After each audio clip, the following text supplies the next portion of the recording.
Welcome back to another journey through the pivotal moments that shaped our world. Today, we're exploring what might be the single most important revolution in human history, a transformation so profound, so utterly world-changing, that nothing in our lives today would exist without it. This isn't about kings or conquests, empires or explorations. This is about something far more fundamental. The moment humans stopped wandering and started settling, stopped hunting and started farming, stopped living with nature and started controlling it. Picture this. Around 12,000 years ago, a woman kneels in the fertile soil of what we now call the Middle East. In her hands, she holds wheat seeds, carefully selected from the wild grasses growing nearby. She's done something humans have never systematically done before. She's planted these seeds intentionally, in prepared ground, with the deliberate goal of harvesting them months later. This simple act, repeated by thousands of people across thousands of years, will ultimately lead to writing, cities, kingdoms, technology, art, science, and every aspect of civilization as we know it. But here's what makes this story truly fascinating. Farming wasn't obviously better than hunting and gathering. Early farmers worked harder, died younger, suffered more diseases, and endured famines that hunter-gatherers avoided by simply moving to where food was available. Archaeological evidence shows that the first farmers were shorter, less healthy, and more prone to dental problems than their hunter-gatherer ancestors. So why did they do it? Why did humans across the globe, independently and repeatedly, choose a lifestyle that made them work harder and live shorter lives? The answer to that question reveals uncomfortable truths about human nature, about the relationship between population pressure and innovation, about how small decisions compound into world-changing transformations, and about why progress doesn't always mean improvement in quality of life. The agricultural revolution wasn't a triumphant march towards civilization. It was a slow, grinding transformation driven by necessity, accident, and circumstances that made turning back impossible, even when the consequences became clear. This transformation didn't happen once. It happened independently in at least 7 different regions across the globe. The Fertile Crescent of the Middle East, China's Yellow and Yangtze River valleys, Mesoamerica, the Andes and Amazonia, Sub-Saharan Africa, New Guinea, and Eastern North America. Each time, humans faced similar challenges and arrived at similar solutions, transforming wild plants and animals into domesticated species and, in the process, transforming themselves from mobile hunter-gatherers into settled farmers. The consequences of this transformation ripple through every aspect of modern life. The device you're using to watch this video, the building you're sitting in, the clothes you're wearing, the social structures you navigate, the diseases you vaccinate against, the inequalities you observe, the abundance you enjoy, all of it traces back to decisions made by people who lived 12,000 years ago. People who didn't know they were changing the world forever. Today, we're going to explore how the first farmers changed the course of humanity. We'll journey through the archaeological evidence, examine the domestication of plants and animals, investigate the social transformations that agriculture triggered, confront the health costs that came with farming, understand how settled life led to technological innovation, trace the emergence of social inequality and organized violence, and ultimately ask whether the agricultural revolution represents humanity's greatest achievement or a most consequential mistake. This is the story of how humans transformed the world and how that transformation transformed us in return. Chapter 1. The world before farming. The world before agriculture was fundamentally different from anything we can easily imagine today. For roughly 95% of human existence, we lived as mobile hunter-gatherers, moving across landscapes in small bands, following seasonal resources, and surviving through intimate knowledge of wild plants and animals. This wasn't a primitive existence. It was a highly successful lifestyle that sustained humanity for hundreds of thousands of years across every climate and continent except Antarctica.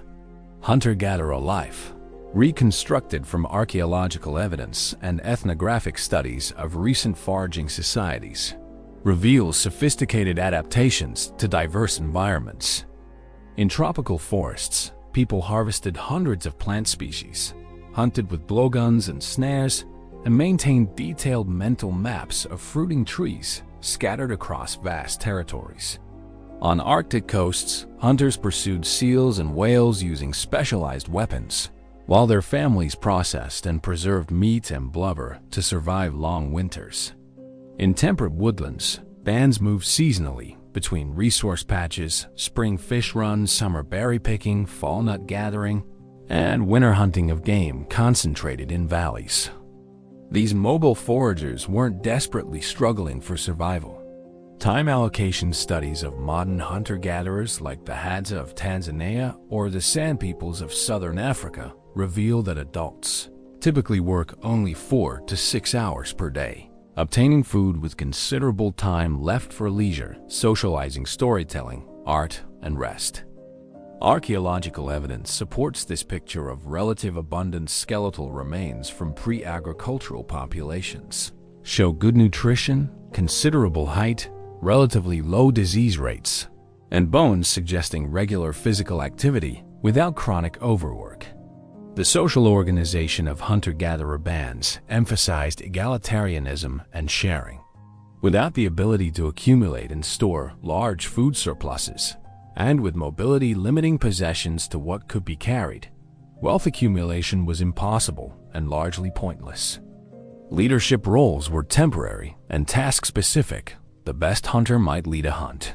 The most knowledgeable elder might guide seasonal movements, but no permanent hierarchy existed. Decisions were made through consensus, and individuals who attempted to dominate or hoard resources faced social sanctions, including ridicule, ostracism, or violence. Gender relations in foraging societies, while varying by culture, were generally more egalitarian than in agricultural societies.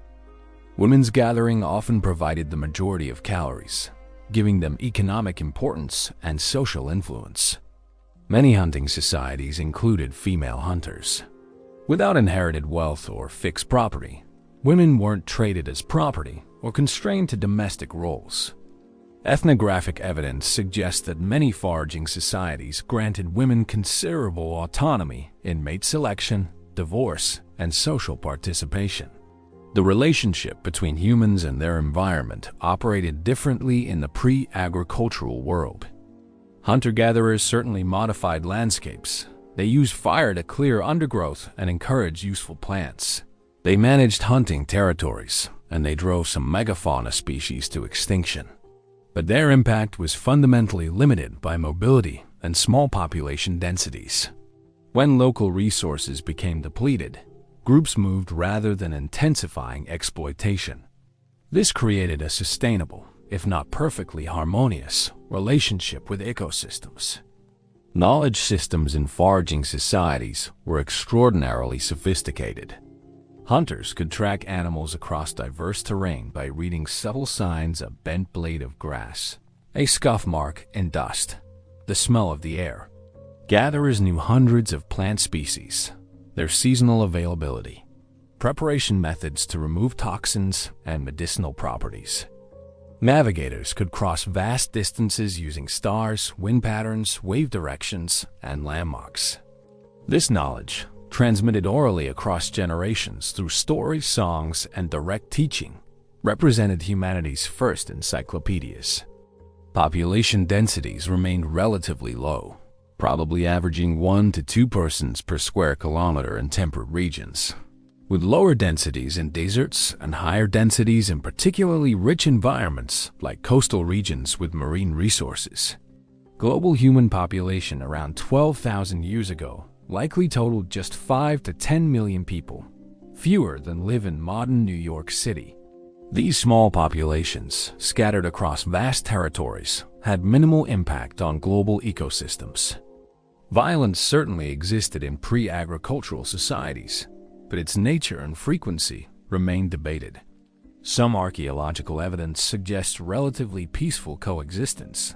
Many skeletal populations show low rates of traumatic injuries.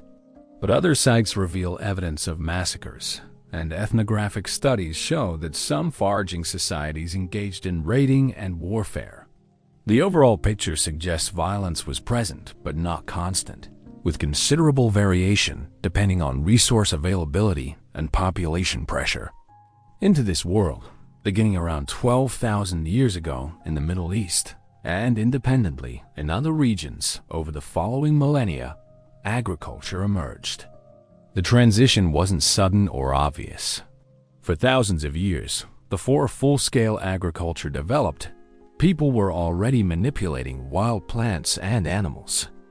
They were burning vegetation to encourage edible plants, protecting useful plant patches, selectively harvesting to leave seeds for next year's growth, and managing territories to optimize resource availability. The line between foraging and farming was blurry, crossed gradually over many generations. Climate played a crucial role in enabling agriculture's emergence. The last ice age ended around 11,700 years ago, ushering in the Holocene epoch, our current geological period. This climate shift brought warmer temperatures, increased rainfall in many regions, and greater seasonal predictability. These changes made annual plants like wild grasses more abundant and reliable, creating conditions where intensive harvesting and eventual cultivation became viable strategies. But climate change alone doesn't explain agriculture's emergence. The Ice Age had ended and returned multiple times over the previous million years without triggering agriculture. Something else was different this time. That something was probably population pressure. As human populations grew during favorable climate periods, the easy mobility that characterized earlier foraging became more difficult. Territories became more crowded. Good foraging locations were already occupied by other groups. Moving to new areas meant conflict with existing occupants. Under these conditions, intensification became necessary. Instead of moving when local resources declined, groups began exploiting resources more thoroughly, harvesting less preferred foods, and investing labor in increasing the productivity of their territories. This intensification created a trap. As people invested more labor in specific locations, mobility became less feasible. As populations grew on intensified resources, moving back to simpler foraging became impossible because the land couldn't support higher populations without intensive management. The stage was set for the agricultural revolution. People were already intensively harvesting wild plants, already staying in locations longer, already noticing which seeds grew better and which animals were less fearful of humans. The next step, deliberate cultivation and animal management, emerged not as a brilliant innovation, but as an incremental extension of existing practices, driven by circumstances that made alternatives increasingly difficult. Humanity was about to cross a threshold from which there would be no return, stepping from a world shaped by nature into a world increasingly shaped by human hands. The consequences of that step would transform everything. Chapter 2. The Fertile Crescent. The story of agriculture's origin begins in a crescent-shaped region stretching from the Persian Gulf through modern Iraq, Syria, Lebanon, Israel, and Palestine, and south through Jordan and into Egypt. This Fertile Crescent, blessed with diverse topography, reliable rainfall, and extraordinary concentrations of wild plants and animals suitable for domestication, became humanity's first agricultural laboratory. Here, beginning around 11,000 years ago, people began the slow transformation from foraging to farming that would ultimately reshape the world. The Fertile Crescent contained remarkable natural advantages. Wild wheat and barley grew in vast stands, producing grain so abundant that families could harvest enough in 3 weeks to sustain themselves for a year. Wild lentils, peas, and chickpeas provided protein-rich supplements. 4 species of large mammals suitable for domestication, sheep, goats, cattle, and pigs, roamed the region. This concentration of domesticable species was unique. Many regions had one or two potentially useful plants or animals, but the Fertile Crescent had dozens, creating unusual opportunities for people who learned to manage them. The transition to agriculture didn't happen overnight. Archaeological evidence reveals a gradual process spanning thousands of years. Around 15,000 years ago, people in the region began building more substantial structures and staying in locations for longer periods.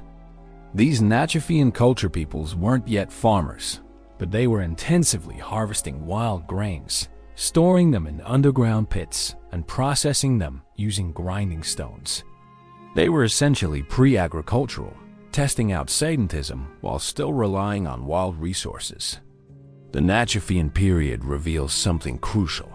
Sedentism preceded agriculture, not the other way around. Conventional wisdom suggests people settled down because farming made it possible, but evidence indicates the opposite. People settled first, probably because prime foraging locations with reliable water and diverse resources were too valuable to abandon seasonally. Once settled, they faced a problem: how to support increasingly large populations in fixed locations. Agriculture emerged as the solution to problems created by sedentism. Around 11,500 years ago, climate conditions shifted. The Younger Dryas cold period, which had brought drought and hardship to the region, ended abruptly. Temperatures rose, rainfall increased, and wild grain populations exploded. At the same time, settled populations that had grown during good periods now faced a choice: disperse back to mobile foraging, or intensify resource exploitation to maintain settlement. Many chose intensification, beginning deliberate cultivation of the wild grains they had been harvesting. Early cultivation involved simple but revolutionary steps. Instead of just harvesting wild grain, people began clearing ground around their settlements, scattering seeds from previous harvests, protecting growing plants from animals, and harvesting selectively. This wasn't full domestication, yet the plants remained essentially wild, with seeds that shattered easily for natural dispersal and other wild characteristics. But human management was beginning to shape which plants survived and reproduced. Domestication is a process, not an event, occurring through unconscious selection over many generations. When people harvest grain, they naturally select for plants whose seeds do unshatter and fall to the ground before harvest. The mutation that makes seeds stay on the stalk is disadvantageous in the wild, but highly advantageous under cultivation. Similarly, larger seeds are easier to process, so people preferentially harvest and replant plants with larger seeds. Over hundreds of generations, these selection pressures transform wild plants into domesticated crops dependent on humans for survival and reproduction. Archaeological sites preserve this transformation in real time. At Abu Huraira in Syria, occupied continuously from 11,000 to 7,000 years ago, excavators found layers showing the transition from wild to domestic grain. Lower levels contain only wild seeds with small kernels and brittle rachis, the connection between seed and stalk. Middle levels show intermediate forms with some domestic characteristics. Upper levels contain fully domestic grain with large seeds and tough rachis. This gradual transition, visible in the archaeological record, reveals domestication as a slow evolutionary process guided by human selection. Alongside plant domestication, animal domestication followed similar patterns. Wild sheep and goats, abundant in the region, were initially hunted. But around 10,000 years ago, patterns change in the archaeological record. The age and sex profiles of butchered animals shift from patterns typical of hunted populations, mostly prime-age adults, to patterns typical of managed herds, mostly young males with females kept for breeding. This suggests people were controlling reproduction, castrating males, and selectively harvesting animals. The first domesticated animals weren't dramatically different from their wild ancestors. Domestication markers, changes in bone structure, size reduction, modified behavior appear gradually. But by 9,000 years ago, clear domestication signatures appear. Sheep and goats show size reduction and morphological changes. Cattle remains appear at sites far from wild cattle habitat. Pigs show distinctive tooth-wear patterns from eating human food scraps. These animals were no longer wild. They were domestic livestock, managed by humans, dependent on human care. Why did people make these choices? Individual decisions made perfect sense in context. If you're settled in one location and wild grain is abundant, why not scatter some seeds near your dwelling so you don't have to travel as far for harvest? If you're already hunting goats, why not capture young ones, raise them near your settlement, and have meat available without dangerous hunts? Each step seemed logical, even conservative, building incrementally on existing practices. But these small steps accumulated into revolutionary transformation. By 8,000 years ago, people in the Fertile Crescent lived in permanent villages, planted fields of wheat and barley, tended flocks of sheep and goats, and stored surpluses in granaries. They weren't hunter-gatherers anymore. They were farmers, committed to a lifestyle that demanded year-round labor and tied them to specific territories.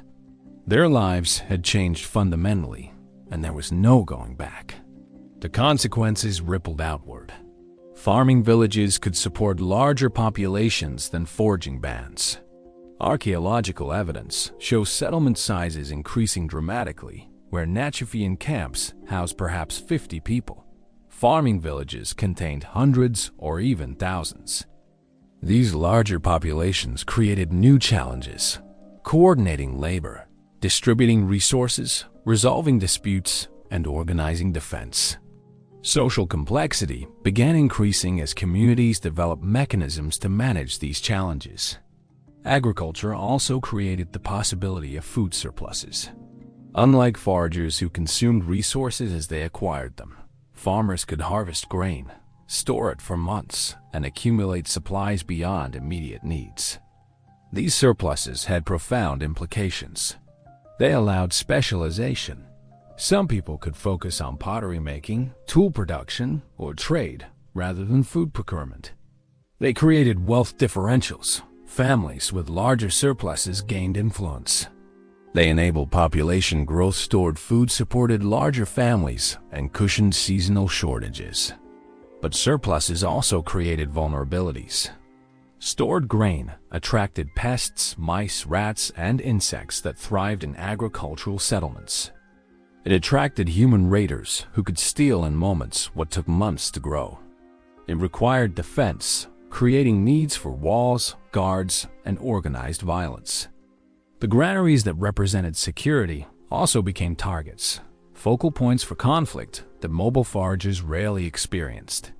Technology evolved to serve agricultural needs.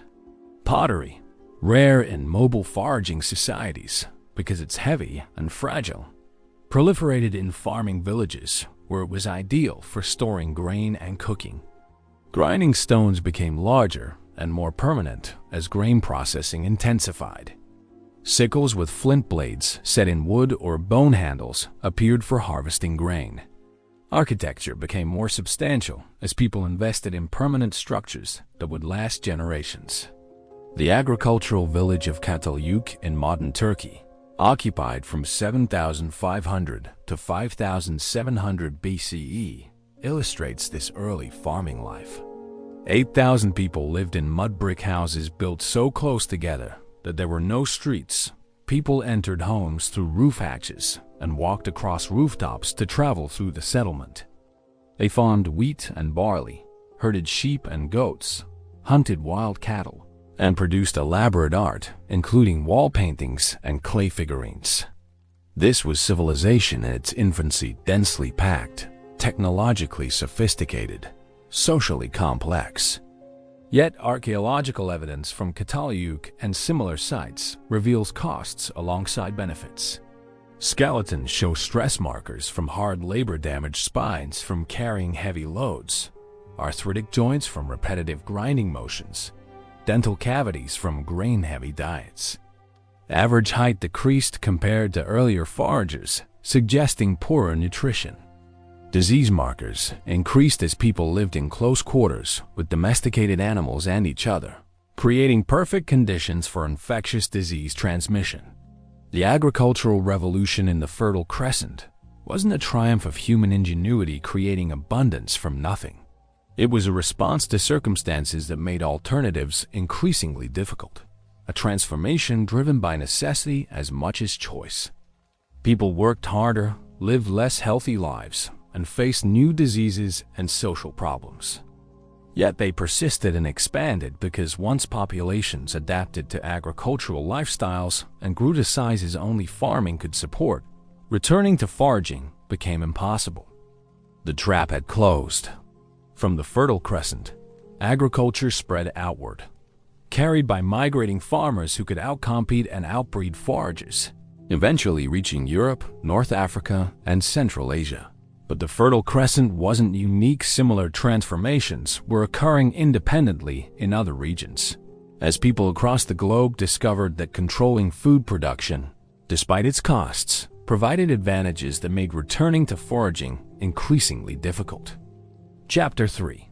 Independent origins. Agriculture didn't spread from a single origin point to cover the world. Instead, it emerged independently in at least 7 different regions, each time driven by similar pressures and following similar patterns. This repeated independent invention suggests that agriculture wasn't a lucky accident or brilliant innovation, but an almost inevitable response to specific conditions that arose in multiple locations as climate stabilized and human populations grew following the Ice Age's end. In China's Yellow River Valley, around 9,000 years ago, people began cultivating foxtail millet and broom corn. Millet small-grain cereals adapted to the region's temperate climate. These weren't relatives of Middle Eastern wheat and barley, but entirely different plants, domesticated independently through similar processes of unconscious selection. Archaeological sites show the familiar pattern: increasing segmentism, followed by cultivation of wild plants, followed by gradual morphological changes indicating domestication, followed by fully agricultural villages dependent on cultivated crops. The Yangtze River Valley in southern China tells a parallel story with different crops. Here, rice became the staple, domesticated around 8,000 years ago from wild rice that grew in wetlands and river margins. Early rice cultivation probably began with people managing wild rice patches, then progressed to deliberate planting in prepared fields, and eventually to irrigated paddy agriculture. By 6,000 years ago, intensive paddy cultivation supported dense populations that would eventually coalesce into Chinese civilization. Chinese agriculture developed its own distinctive domesticated animals. Pigs were domesticated from wild boars around 9,000 years ago, becoming the primary meat source. Dogs, probably domesticated much earlier, served multiple purposes including hunting, guarding, and eventually food. Chickens were domesticated in Southeast Asia and brought to China, providing eggs and meat. Water buffalo were domesticated for pulling plows through wet rice paddies. This suite of animals, different from Middle Eastern livestock, shows how domestication proceeded independently in different regions using whatever suitable wild species existed locally. In Mesoamerica, the region stretching from central Mexico through Central America, agriculture emerged completely independently around 9,000 years ago. The crops were entirely different from those of Eurasia. Maize, corn, beans, and squash formed the agricultural trinity. Maize domestication represents one of humanity's most dramatic plant transformations. Wild teosinte, the ancestor of corn, produces tiny ears with perhaps 8 kernels. Through thousands of years of selection, humans transformed this unpromising wild grass into maize with hundreds of kernels per ear, creating a plant utterly dependent on humans and unrecognizable as related to its wild ancestor. Mesoamerican agriculture faced unique challenges. The region lacked large domesticable animals. No cattle, sheep, goats, or pigs existed in pre-Columbian Americas. The megafauna that might have been suitable candidates, horses, camels, ground sloths, went extinct around 11,000 years ago, possibly due to human hunting. This absence of domestic animals meant no animal traction for plowing, no milk products, no wool, and limited meat sources. Yet Mesoamerican civilizations thrived anyway, proving that agriculture could succeed with plants alone if cultivators were sufficiently skilled. Dogs existed in the Americas, having crossed from Siberia with early human migrants, and turkeys were domesticated in Mesoamerica. But these provided minimal benefit compared to Eurasian livestock. The lack of animal power meant Mesoamerican agriculture remained more labor-intensive, limiting productivity. This technological disadvantage would have catastrophic consequences when Europeans with their horses, cattle, and epidemic diseases arrived after 1492. In South America, two independent agricultural origins occurred. In the Andes, around 8,000 years ago, people domesticated potatoes, quinoa, and various other tubers and grains adapted to high-altitude conditions. Potatoes alone, with their thousands of varieties adapted to different elevations and climates, could sustain dense populations at altitudes where wheat and rice couldn't grow. Llamas and alpacas were domesticated for wool, meat, and pack transport, providing South Americans with domestic animals absent elsewhere in the hemisphere. In Amazonia, a different agricultural system emerged based on manioc, cassava, a starchy root crop that thrives in tropical conditions where grains struggle. Amazonian agriculture was long invisible to archaeologists because it focused on root crops that preserve poorly and created landscapes that look natural, but are actually human-managed forests with useful tree species concentrated through centuries of cultivation. Only recently have researchers recognized that much of the Amazon rainforest is anthropogenic, shaped by thousands of years of indigenous management. In sub-Saharan Africa, agriculture emerged independently around 5,000 years ago. The crops again were unique: sorghum and pearl millet in the Sahel region, African rice in the Niger River Delta, yams in West Africa, and teff in Ethiopia. African agriculture adapted to diverse climates from desert margins to humid tropics, developing crop varieties and techniques suited to each environment. Cattle domestication occurred independently in Africa, and archaeological evidence suggests African pastoralists may have been among the world's earliest herders. New Guinea presents one of the most remarkable agricultural origins. In the highland valleys, around 9,000 years ago, contemporary with Middle Eastern agriculture, people were cultivating taro, yams, and bananas. This agricultural system, based entirely on vegetatively propagated crops rather than seeds, remained invisible to archaeology until recently because these crops leave minimal traces. Only drainage systems and evidence of forest clearance revealed that New Guineans were farming at the same time as Middle Easterners, independently developing agriculture in complete isolation from other agricultural origins. Eastern North America saw a less complete agricultural transformation. Around 4,000 years ago, indigenous peoples domesticated sunflowers, squash, goosefoot, and marsh elder, creating what archaeologists call the Eastern Agricultural Complex. This system supported increasingly large populations and sophisticated societies, but it was later supplemented or replaced by maize, beans, and squash diffusing from Mesoamerica around 1,000 years ago. Why Eastern North American agriculture remained less intensive than other regions remains debated, but it demonstrates that agriculture didn't inevitably progress from initial cultivation to full dependence. These independent agricultural origins reveal patterns. First, agriculture emerged in regions with suitable wild plants and animals. You can't domesticate what doesn't exist.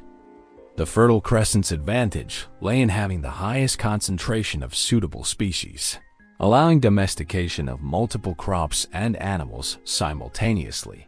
Regions with fewer suitable species took longer to develop full agriculture or never completed the transition. Second, agriculture emerged when climate stabilized following the Ice Age. The Holocene's relatively stable climate allowed annual plants to thrive and made investment in cultivation worthwhile. Earlier periods had climate fluctuations that would have destroyed planted crops, making agriculture too risky. The Holocene's predictability enabled agriculture's emergence across multiple regions within just a few thousand years, a blink in evolutionary time. Third, agriculture required population pressure to make intensive labor worthwhile. Where populations remained low and foraging remained viable, agriculture didn't emerge. Native Californians had abundant acorns and marine resources, supporting dense populations without agriculture. Australian Aboriginals never developed agriculture, despite 40,000 years of sophisticated land management, because native Australian plants were unsuitable for domestication, and the megafauna that might have provided domestic animals went extinct before agriculture emerged elsewhere. Fourth, once agriculture emerged in any region, it tended to spread outward, carried by migrating farmers whose population growth gave them numerical advantages over foragers. Languages spoken by farmers often replace forager languages as agricultural populations expanded into new territories. Genetic studies show that farming spread both through migration of farming populations and through adoption of agriculture by foragers in contact with farmers. The specific balance varied by region, but the general pattern, agricultural expansion, repeated worldwide. The independent invention of agriculture in at least 7 regions, using completely different crops and animals, but following similar trajectories, reveals agriculture not as a singular brilliant innovation, but as an almost predictable response to specific conditions. When climate stabilized, populations grew, suitable wild species existed, and mobility became constrained, agriculture emerged. The specific details varied: grain cultivation in temperate regions, root crop cultivation in tropics, reliance on livestock in grasslands, but the fundamental transformation from foraging to farming followed similar patterns worldwide. This convergent evolution of agriculture across continents suggests that the agricultural revolution wasn't optional or reversible. Once human populations reached certain densities under Holocene climate conditions, agriculture became virtually inevitable. The question wasn't whether humans would develop agriculture, but when and where, with answers determined largely by the availability of suitable wild species to domesticate. Regions blessed with many domesticable plants and animals, like the Fertile Crescent, developed agriculture earlier and more completely. Regions with fewer suitable species developed agriculture later or less completely. But almost everywhere that suitable species existed and populations grew large enough, agriculture eventually emerged. The world's diverse agricultural origins created different crop suites and livestock assemblages that would shape regional histories for millennia. Eurasian agriculture, blessed with multiple grain crops and large domesticable animals, supported large populations and technological development. American agriculture, lacking large domestic animals, followed different trajectories. African agriculture adapted to challenging climates, developed unique resilience. These differences, rooted in the extent of which wild species existed where, would have profound consequences for global history, ultimately influencing which societies developed writing, metallurgy, complex political organization, and technologies that would enable some populations to dominate others. Chapter 4. The Domestication Process. Understanding how humans transformed wild plants and animals into domestic species reveals essential truths about evolution, selection, and the profound partnership between humans and the organisms we depend on. Domestication wasn't engineering or genetic manipulation people didn't understand, heredity or deliberately breed for specific traits. Instead, domestication happened through unconscious selection over hundreds of generations, as human preferences and environmental changes shape which organisms survived and reproduced. Plant domestication begins with unconscious selection during harvesting. Consider wheat. Wild wheat has a brittle rachis, the structure connecting seeds to the stalk that shatters when seeds mature, scattering them for natural dispersal. This is advantageous in nature, ensuring seeds spread widely. But it's disastrous for human harvesters because the act of harvesting shatters the rachis, dropping seeds before they reach collection baskets. Mutations causing tougher rachis occasionally occur in wild populations, but normally disappear because affected plants can't disperse seeds effectively. But when humans harvest wheat, the situation reverses. Plants with brittle rachis shatter before or during harvest, so their seeds never get collected, stored, and replanted. Plants with tougher rachis mutations stay intact during harvest, so their seeds preferentially enter storage and get planted the following year. Over generations, this unconscious selection increases the frequency of tough rachis plants until virtually the entire population has lost natural seed dispersal ability. The plant becomes dependent on humans for reproduction. The definition of domestication. Similar processes affect other traits. Larger seeds are easier to process and more visible during harvest, so plants producing larger seeds get preferentially harvested and replanted. Thinner seed coats make processing easier, so mutations reducing seed coat thickness get selected for. Loss of germination dormancy, where seeds sprout immediately upon planting rather than waiting for optimal natural conditions, gets selected because farmers want predictable germination, not the staggered germination that helps wild plants hedge against environmental variability. The speed of domestication varies. Annual plants like wheat and barley can show significant domestication traits within a few centuries because they complete multiple generations quickly. Tree crops like olives or dates take millennia because trees mature slowly and may have only 20 or 30 generations in 1,000 years. This explains why Near Eastern agriculture initially focused on animals. They responded faster to selection, providing quicker rewards to early cultivators. Archaeological evidence preserves this transformation. At sites occupied continuously over thousands of years, researchers find seeds and grains in different layers. Lower layers contain wild-type seeds, small with brittle rachis, showing all the characteristics of wild plants. Middle layers show transitional forms, some plants with domestic characteristics, others still wild. Upper layers contain fully domestic seeds, large with tough rachis, completely dependent on human cultivation. The transformation unfolds in real time in the archaeological record, visible as a slow but steady change in plant morphology.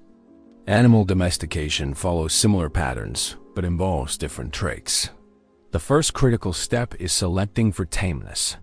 Wild animals, even when raised from infancy by humans, typically retain fearful or aggressive tendencies, making them dangerous and difficult to manage.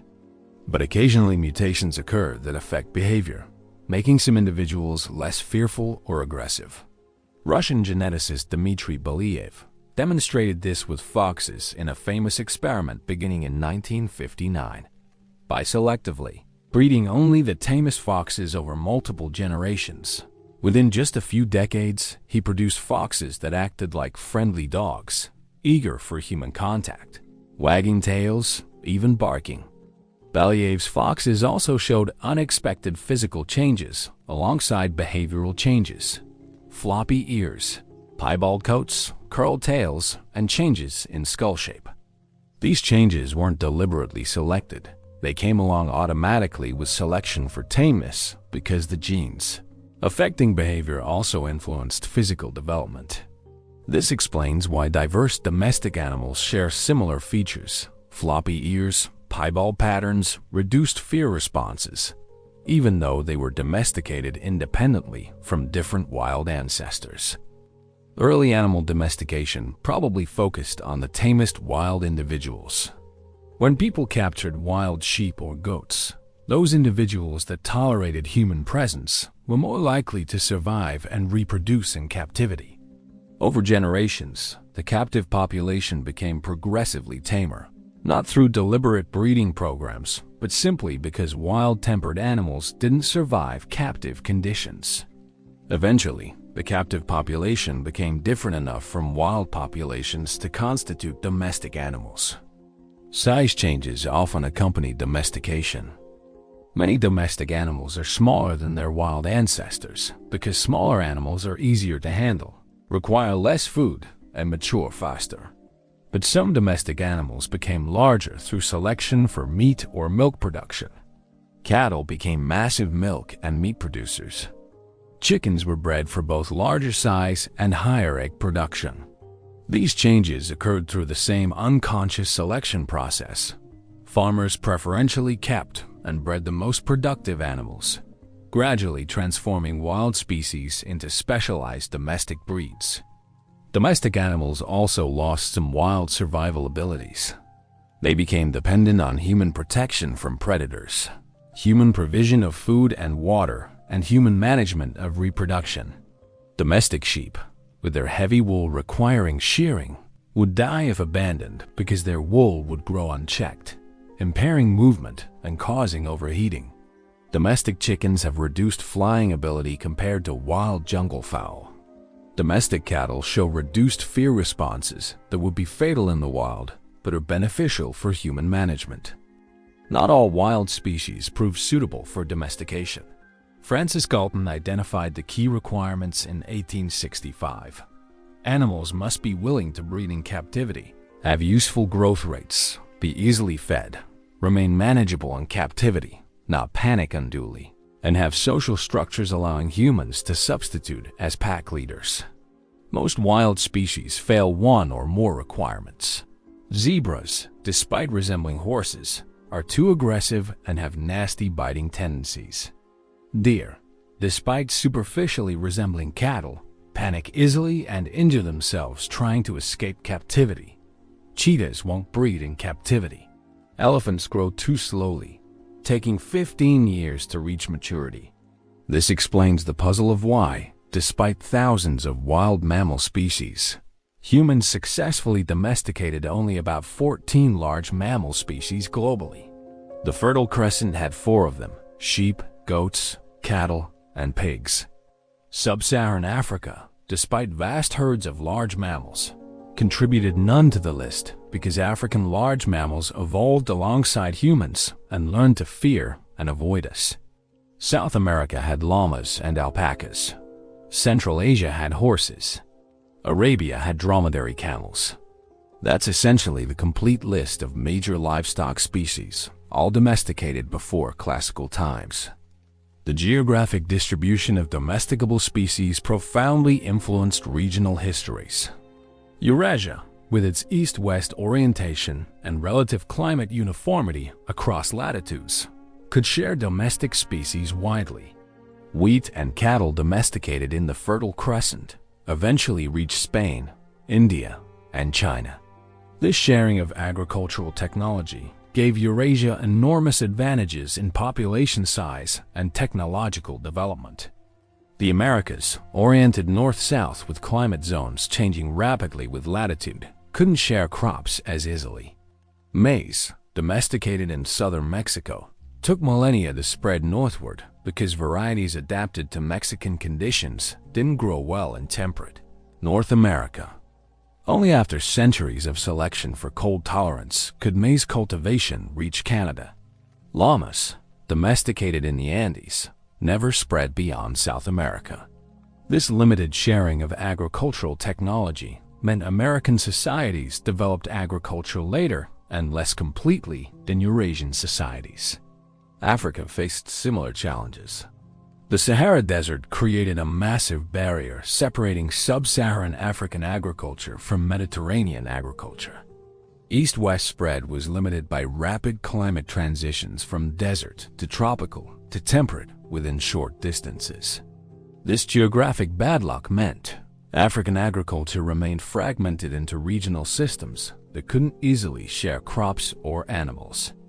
Domestic plants and animals didn't just provide food. They enabled technological development. Large domestic animals provided transport, allowing movement of goods across long distances and enabling trade networks. They provided animal power for plowing, increasing agricultural productivity and allowing cultivation of heavier soils. They provided raw materials: wool for textiles, hides for leather, bones for tools, horns for containers. Their manure fertilized fields, sustaining productivity that would otherwise decline from soil nutrient depletion. The domestication process created a profound interdependence between humans and domestic species. Domestic plants cannot survive without human cultivation. They've lost natural seed dispersal mechanisms and depend on human planting. Domestic animals cannot survive without human protection and management. They've lost wild survival instincts and defense mechanisms. But humans, once committed to agriculture, equally depend on domestic species. Agricultural populations grew to sizes only farming could support, making return to foraging impossible. The relationship became symbiotic, with each partner dependent on the other. This interdependence raises philosophical questions about domestication. Did humans domesticate wheat, or did wheat domesticate humans? A human-centered view sees domestication as humans controlling nature, bending wild species to our purposes. But an alternative view recognizes that domestic species used humans to multiply their numbers dramatically. Wild wheat occupied limited areas in the Middle East. Domestic wheat now covers more land than any other plant. Wild cattle numbered perhaps hundreds of thousands. Domestic cattle number over 1 billion. From the plant or animal's evolutionary perspective, domestication represents spectacular success. Viewed this way, domestication becomes mutual manipulation. Humans shape plants and animals to serve our needs, but those species simultaneously shaped human behavior to serve their reproductive interests. We became their propagators, their protectors, their dispersal mechanism. We abandoned mobility to tend fields. We restructured societies around agricultural calendars. We built civilizations to manage agricultural surpluses. Who domesticated whom? The domestication process also created unforeseen consequences. Concentrated grain storage attracted rodents, which became commensal species living alongside humans. Those rodents carried diseases that jumped to human populations. Domestic animals living in close proximity to humans created conditions for zoonotic diseases, pathogens, jumping from animals to humans. Measles came from cattle, influenza from pigs and ducks, smallpox probably from camels or cattle. These diseases, which would eventually kill hundreds of millions, emerged directly from domestication. Genetic studies revealed that domestication left signatures in both human and domestic species genomes. Humans evolved genetic adaptations to agricultural diets. Lactase persistence, allowing adults to digest milk, developed independently in multiple populations, always in pastoral societies with dairy animals. Alcohol metabolism genes changed as fermented beverages became common. Starch digestion improved as grain-heavy diets became standard. These genetic changes, occurring over just the last 10,000 years, show evolution acting on human populations in response to agricultural lifestyles. Domestic species show even more dramatic genetic changes. Dogs, domesticated earlier than other animals, diverged genetically from wolves to such an extent that they're sometimes considered separate species. Their genomes show selection for digesting starch-rich diets from eating human food scraps, for behavioral traits affecting human interaction, and for diverse physical characteristics from selective breeding. Domestic crops show similar genetic changes, with genes affecting seed size, germination timing, and nutrient content under strong selection. Modern genetic engineering represents a continuation and acceleration of domestication processes that began 10,000 years ago. When scientists insert genes for pest resistance into crops or modify animals to produce pharmaceutical compounds, they're using new techniques to accomplish goals that traditional domestication pursued through selection. The ethics and safety of such modifications generate legitimate debate, but the fundamental principle, humans deliberately modifying organisms to serve human purposes, remains unchanged from the earliest domestication. The domestication process reveals a crucial truth about the agricultural revolution. It wasn't a one-time choice, but an extended process of coevolution between humans and the species we brought into our lives. Each small step seemed reasonable: planting seeds near the house, capturing young animals, selecting larger grain, but accumulated into fundamental transformation. By the time consequences became clear, harder work, more disease, social inequality, populations had grown too large and become too dependent on agriculture to turn back. Domestication was a ratchet, turning incrementally in one direction with no mechanism for reversal. Understanding domestication also reveals agriculture's contingency. Had the Fertile Crescent lacked wild wheat and barley, had the Americas retained horses and camels, had Australia possessed suitable wild plants for domestication, world history would have unfolded completely differently. The geographic distribution of domesticable species, an accident of evolutionary history, shaped which regions developed agriculture first and most completely, ultimately determining which societies developed writing, metallurgy, and complex political organizations. The plants and animals available for domestication, more than any innate superiority of human populations, explained why some regions developed agriculture earlier and more completely than others. The partnership between humans and domestic species, forged over 10,000 years through unconscious selection, mutual dependence, and coevolution, fundamentally transformed both partners. We became a species defined by our relationship with wheat, rice, cattle, and pigs. They became species defined by dependence on human cultivation and management. This transformation, initiated by small choices made by people who couldn't foresee consequences, ultimately determined the trajectory of human history and reshaped global ecosystems. The domestication process wasn't just about controlling nature. It was about a fundamental realignment of relationships between humans and other species, creating a new world where humans and their domestic partners together occupied ecological niches that neither could fill alone. Chapter 5. Population Growth. Agriculture didn't just change what humans ate, it fundamentally transformed human demography, triggering population growth unprecedented in human history. Understanding this demographic explosion reveals why agriculture spread so rapidly despite its costs, and why returning to foraging became impossible once populations adapted to agricultural lifestyles. The numbers tell a story of transformation that changed everything about human existence. Global human population around 12,000 years ago, before agriculture, probably totaled 5 to 10 million people. By 5,000 years ago, after agriculture had spread across much of the globe, human population had grown to perhaps 50 to 100 million. By 2,000 years ago, it reached approximately 300 million. Today, it exceeds 8 billion. This exponential growth correlates directly with agriculture's spread, revealing farming as history's most consequential population driver. Why does agriculture support larger populations than foraging? The answer involves multiple factors, each reinforcing the others. First, agriculture produces more calories per unit of land than foraging.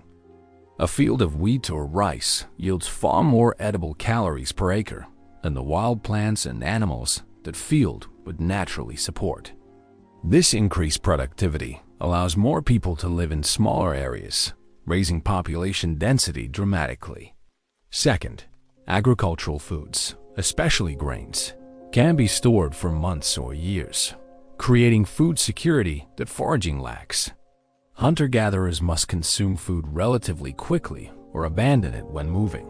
Farmers can harvest grain, store it in granaries, and draw on those stores during seasons when nothing grows. This storage ability cushions seasonal and year-to-year variation in food availability, reducing mortality from starvation and allowing populations to survive bad years that would decimate foraging populations. Third, agriculture allows earlier weaning and shorter birth spacing. Hunter-gatherer women typically breastfeed for 3 to 4 years because mobile lifestyles and lack of soft, nutritious weaning foods make longer nursing necessary. Frequent nursing suppresses ovulation through lactational amenorrhea, naturally spacing births about 4 years apart. Agricultural mothers can wean children earlier onto soft grain porridges, reducing breastfeeding duration and shortening birth intervals to perhaps 2 to 3 years. This difference seems small but compounds dramatically. A woman with a 30-year reproductive span might have 6 children with 4-year spacing, but 9 children with 3-year spacing. Fourth, agricultural settlements provide better conditions for infant survival in some respects. Stored food ensures nutrition during critical early years. Permanent houses protect infants from weather. Multiple caregivers in dense settlements mean mothers can share childcare, reducing individual burden. These factors, despite agriculture's health costs, may have reduced infant mortality enough to offset other mortality increases. Archaeological evidence confirms this population explosion. Early agricultural settlements grow dramatically larger than foraging camps. Where Paleolithic foraging sites rarely show evidence of more than 50 to 100 people, Neolithic agricultural villages contain hundreds or thousands. The site of Cataluyuk housed 8,000 people. Jericho, one of the earliest farming settlements, contained perhaps 3,000. These population concentrations were impossible under foraging lifestyles that required vast territories to support even small bands. Settlement size creates a positive feedback loop. Larger populations need more food, driving agricultural intensification. Intensification produces more food, supporting larger populations. This cycle continues until populations reach the carrying capacity of their agricultural system. At that point, any technological improvement that increases productivity better plows. New crops, irrigation triggers another round of population growth until the new carrying capacity is reached. Population always grows to the limit of food supply. This demographic pattern explains agriculture's rapid spread. Farming populations, growing at perhaps 1 to 2% annually, doubled every 50 to 70 years. Foraging populations with longer birth spacing grew much slower, perhaps doubling every few hundred years. This differential growth rate meant farmers could demographically overwhelm foragers, even if individual foragers were healthier and better nourished. Numbers 1. Genetic studies reveal this demographic expansion. When researchers analyze global genetic diversity, they find signatures of massive population expansions beginning around 10,000 years ago and continuing through the Holocene, exactly matching agriculture as spread. Most modern humans descend from these agricultural population expansions rather than from earlier foraging populations. In Europe, farmers from Anatolia largely replaced earlier hunter-gatherers genetically. In East Asia, agricultural populations expanded, assimilating or replacing forages. Similar patterns appear worldwide. Farming populations demographically swamped foraging populations. Language distributions tell the same story. Major language families, Indo-European, Sino-Tibetan, Mantu, Austronesian, correlate with agricultural expansions. These language families spread from agricultural heartlands, carried by expanding farming populations, replacing earlier languages spoken by foragers. Today's linguistic map largely reflects agricultural population expansions over the past 10,000 years, with relict non-agricultural languages surviving only in marginal areas where agriculture couldn't penetrate. But population growth created challenges. Larger populations require more complex social organization. Hunter-gatherer bands of 25 to 50 people can coordinate through informal consensus and personal relationships. Agricultural villages of hundreds or thousands need formal mechanisms for decision-making, dispute resolution, and resource allocation. This necessity drove social complexity, creating leadership roles, hierarchies, and eventually state-level political organization. Population growth also increased competition for resources. Where foraging bands could avoid each other by occupying different territories, farming settlements were fixed in place, unable to move when conflicts arose. Neighboring farming communities competed for the best agricultural land, access to water, and control of trade routes. This competition drove organized violence, creating needs for defensive walls, standing militias, and eventually professional armies. Archaeological evidence shows increasing violence after agriculture's emergence. Pre-agricultural sites show relatively low rates of traumatic injuries. Early agricultural sites show rising frequencies of skeletal trauma, defensive architecture, and evidence of settlements destroyed by fire. By the Bronze Age, organized warfare was common, with professional soldiers, specialized weapons, and fortified cities. Population growth and competition for agricultural resources transformed occasional raiding into systematic warfare. Population growth also created public health challenges. Dense settlements with poor sanitation became disease-breeding grounds. Human waste accumulated, contaminating water supplies with bacterial diseases. Garbage and food waste attracted rodents carrying plague and other pathogens. Close quarters facilitated disease transmission. Measles, smallpox, and influenza spread easily in crowded conditions. These epidemic diseases, unknown to foraging populations, became endemic in agricultural societies, creating mortality that disproportionately affected children and creating the childhood diseases we consider normal today. Domestic animals contributed to disease burden. Living in close proximity to pigs, cattle, chickens, and other livestock created perfect conditions for zoonotic diseases, pathogens jumping from animals to humans. Many of humanity's worst infectious diseases originated this way. Influenza from pigs and ducks, smallpox from camels or cattle, measles from cattle, pertussis from pigs. These diseases killed countless millions over history, but also created something significant: endemic disease environments that gave agricultural populations immunity when encountering populations without such exposure. This differential disease immunity would have catastrophic consequences for human history. When European agricultural populations carrying diseases evolved in dense settlements with domestic animals, encountered American indigenous populations without such disease history, the result was demographic collapse.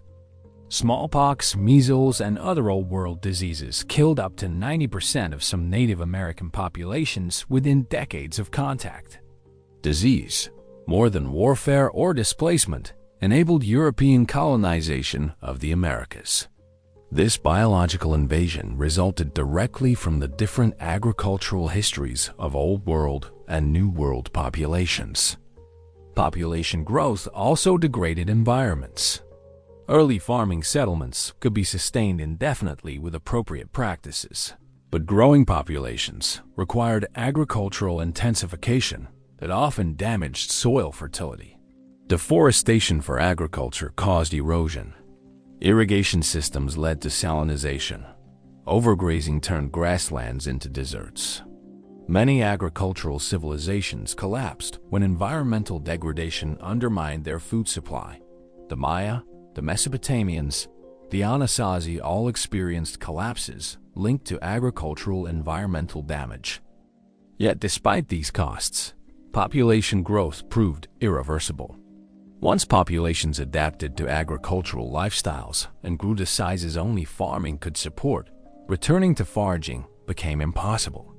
The land couldn't support 10 million farmers reverting to foraging. It would require a population crash that nobody would voluntarily accept. Agriculture created a demographic trap. Initial population growth made continuation mandatory because the alternative was mass starvation. Modern population growth continues this pattern. The Industrial Revolution and Green Revolution enabled further agricultural intensification, supporting today's 8 billion people. Each technological advance, mechanization, synthetic fertilizers, pesticides, improved varieties, triggers population growth until the new carrying capacity is reached.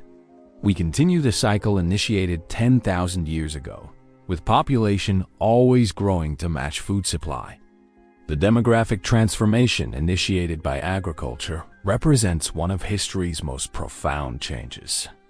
A world of 5 to 10 million mobile foragers became a world of billions of settled farmers. This population explosion enabled everything that followed: cities, writing, technology, science, art, but also created challenges: war, disease, inequality, environmental degradation that continue today. Understanding this demographic transformation reveals why agriculture, despite its costs, spread so rapidly, and why human history took the path it did.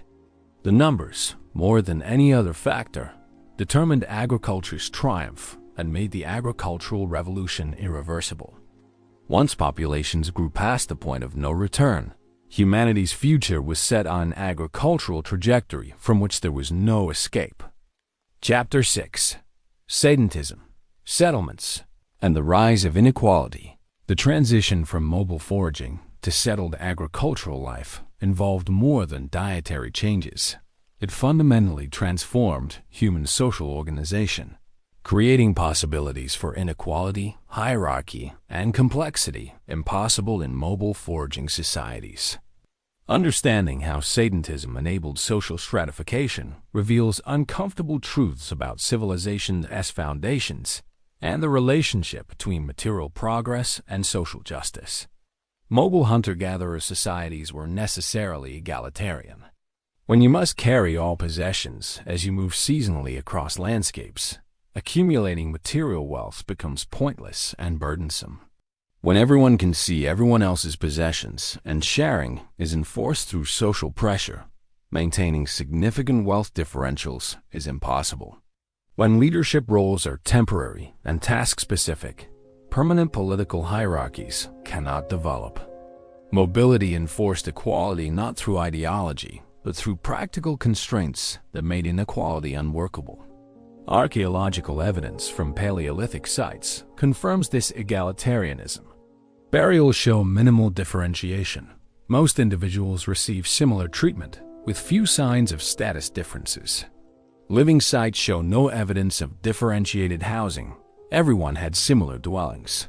Tool assemblages show no specialization. Everyone made and used similar tools. This wasn't utopia, but it was relatively egalitarian, with social differences based on age, skill, and personality rather than inherited wealth or political power. Sedentism changed everything. When people settled permanently, accumulation became possible and advantageous. Storing grain across seasons made sense in ways that hoarding temporary foraging returns didn't.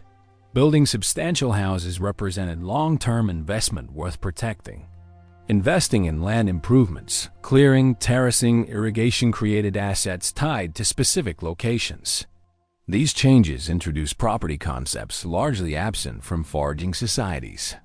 Early agricultural settlements initially maintained relative equality. At sites like Kitayuk, houses are remarkably uniform in size and construction. Burials show minimal differentiation. Storage facilities are distributed throughout the settlement rather than concentrated in elite areas. This suggests that early farming communities maintained egalitarian ethos, even as settlement created possibilities for inequality. Social mechanisms probably prevented accumulation, with successful families expected to share surplus and prevented through social pressure from dominating others. But over time, inequality emerged and intensified. Later Neolithic sites show increasing differentiation. Some houses become larger and better constructed. Some burials receive elaborate treatment with numerous grave goods, while others get minimal attention. Central storage facilities appear, suggesting communal or elite control of surpluses.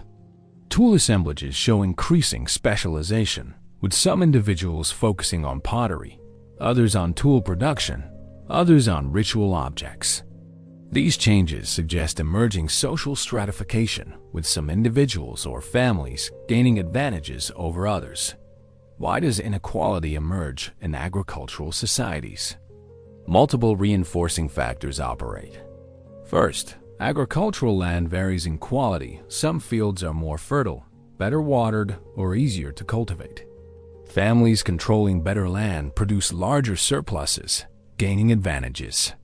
Over generations, these advantages compound as successful families invest surpluses in additional improvements, better tools, or more land, while less successful families fall behind. Second, agricultural surpluses can be stored, creating wealth that persists across seasons and can be accumulated across years. Unlike foraging returns that must be consumed quickly, grain can be stored indefinitely, creating the possibility of long-term wealth accumulation. Families that successfully store large surpluses gain power. They can support specialists, clients, and followers who depend on them for food, creating patron-client relationships that concentrate power. Third, sedentism makes inequality harder to escape. Mobile foragers unhappy with social dynamics could vote with their feet, joining other bands or forming new ones. Settled farmers with investments in houses, fields, and land improvements cannot easily relocate. This immobility makes it harder to escape unfavorable social arrangements, allowing inequality to persist even when people find it objectionable. Fourth, agricultural societies need coordination mechanisms that foraging societies don't. Irrigation systems require collective maintenance. Harvests need coordinated labor. Stored surpluses need management and distribution. Defense requires military organization. These coordination needs create leadership roles that, over time, become formalized, hereditary, and powerful. Leaders who initially served through consensus and respect gradually accumulate formal authority backed by force. Archaeological evidence traces this transformation. In the Mesopotamian Valley, settlements around 6000 BCE show minimal differentiation. By 4000 BCE, settlements show clear hierarchies. Some areas have large houses with luxury goods. Others have small houses with minimal possessions. Temples emerge as central institutions controlling significant resources. By 3000 BCE, full-fledged states exist with kings, bureaucracies, standing armies, and sharp class divisions between elites and commoners. Similar patterns appear in every region where agriculture intensified. In China, early Yanshao culture settlements, 5000 to 3000 BCE, show relative equality, but later Longshan culture sites 3000-1900 BCE show increasing differentiation, culminating in Shang Dynasty 1600-1046 BCE, civilization with sharp class divisions. In Mesoamerica, early formative period villages show minimal hierarchy, but by Classic period, 250 to 900 CE, Maya civilization had developed elaborate hierarchies with divine kings, nobles, commoners, and slaves. Gender relations also transformed with agriculture and sedentism. While hunter-gatherer societies varied in gender equality, many were relatively egalitarian because women's gathering often provided most calories, giving women economic importance and social influence. Agricultural societies, particularly those focused on plow agriculture and herding, tended toward male dominance. Men controlled plows and large livestock, giving them control over critical resources. Women's reproductive capacity became economically valuable for producing labor, leading to systems where men controlled women's reproduction through marriage rules and inheritance patterns. Archaeological evidence supports this pattern. Paleolithic sites show relatively equal treatment of male and female burials. Neolithic sites increasingly show differentiation, with some regions showing clear male burial advantages, more grave goods, more elaborate tombs, better diet indicators, and skeletal analysis. By Bronze Age, most agricultural civilizations show clear patriarchal patterns, with women having reduced legal rights, property control, and social autonomy compared to men. Slavery emerged as agricultural societies developed. Mobile foragers couldn't maintain slaves captives would escape or prove more trouble than worth. Agricultural societies could use slave labor for fieldwork, construction, and domestic service.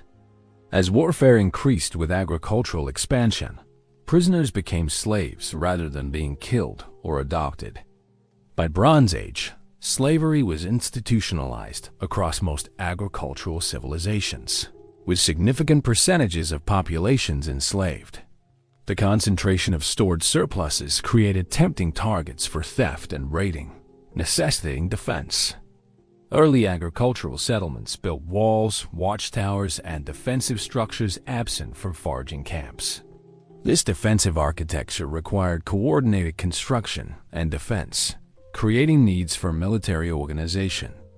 Over time, military leadership became professionalized, creating warrior classes whose primary role was violence. These warrior elites often evolved into aristocratic classes controlling land and labor. Religious institutions also grew in complexity and power with agriculture. Small-scale foraging societies had shamans and ritual specialists, but organized religion, as we understand it, with temples, priesthoods, and elaborate ceremonies, emerged with agriculture. Religious institutions helped legitimize inequality, explaining social hierarchies as divinely ordained.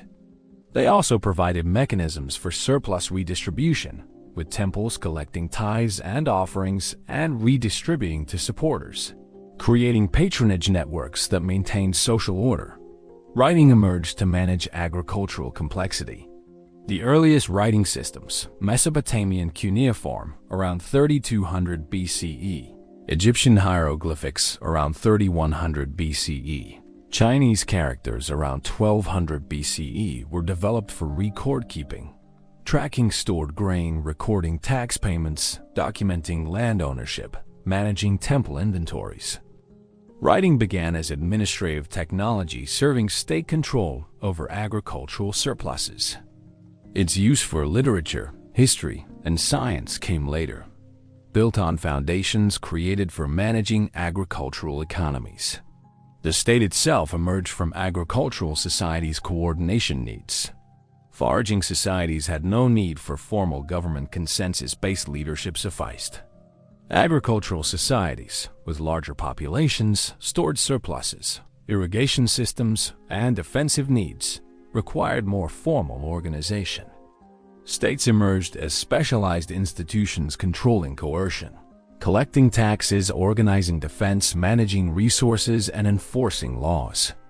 The state's monopoly on legitimate violence, considered normal today, was revolutionary when it emerged, a fundamental break from human society's first 200,000 years.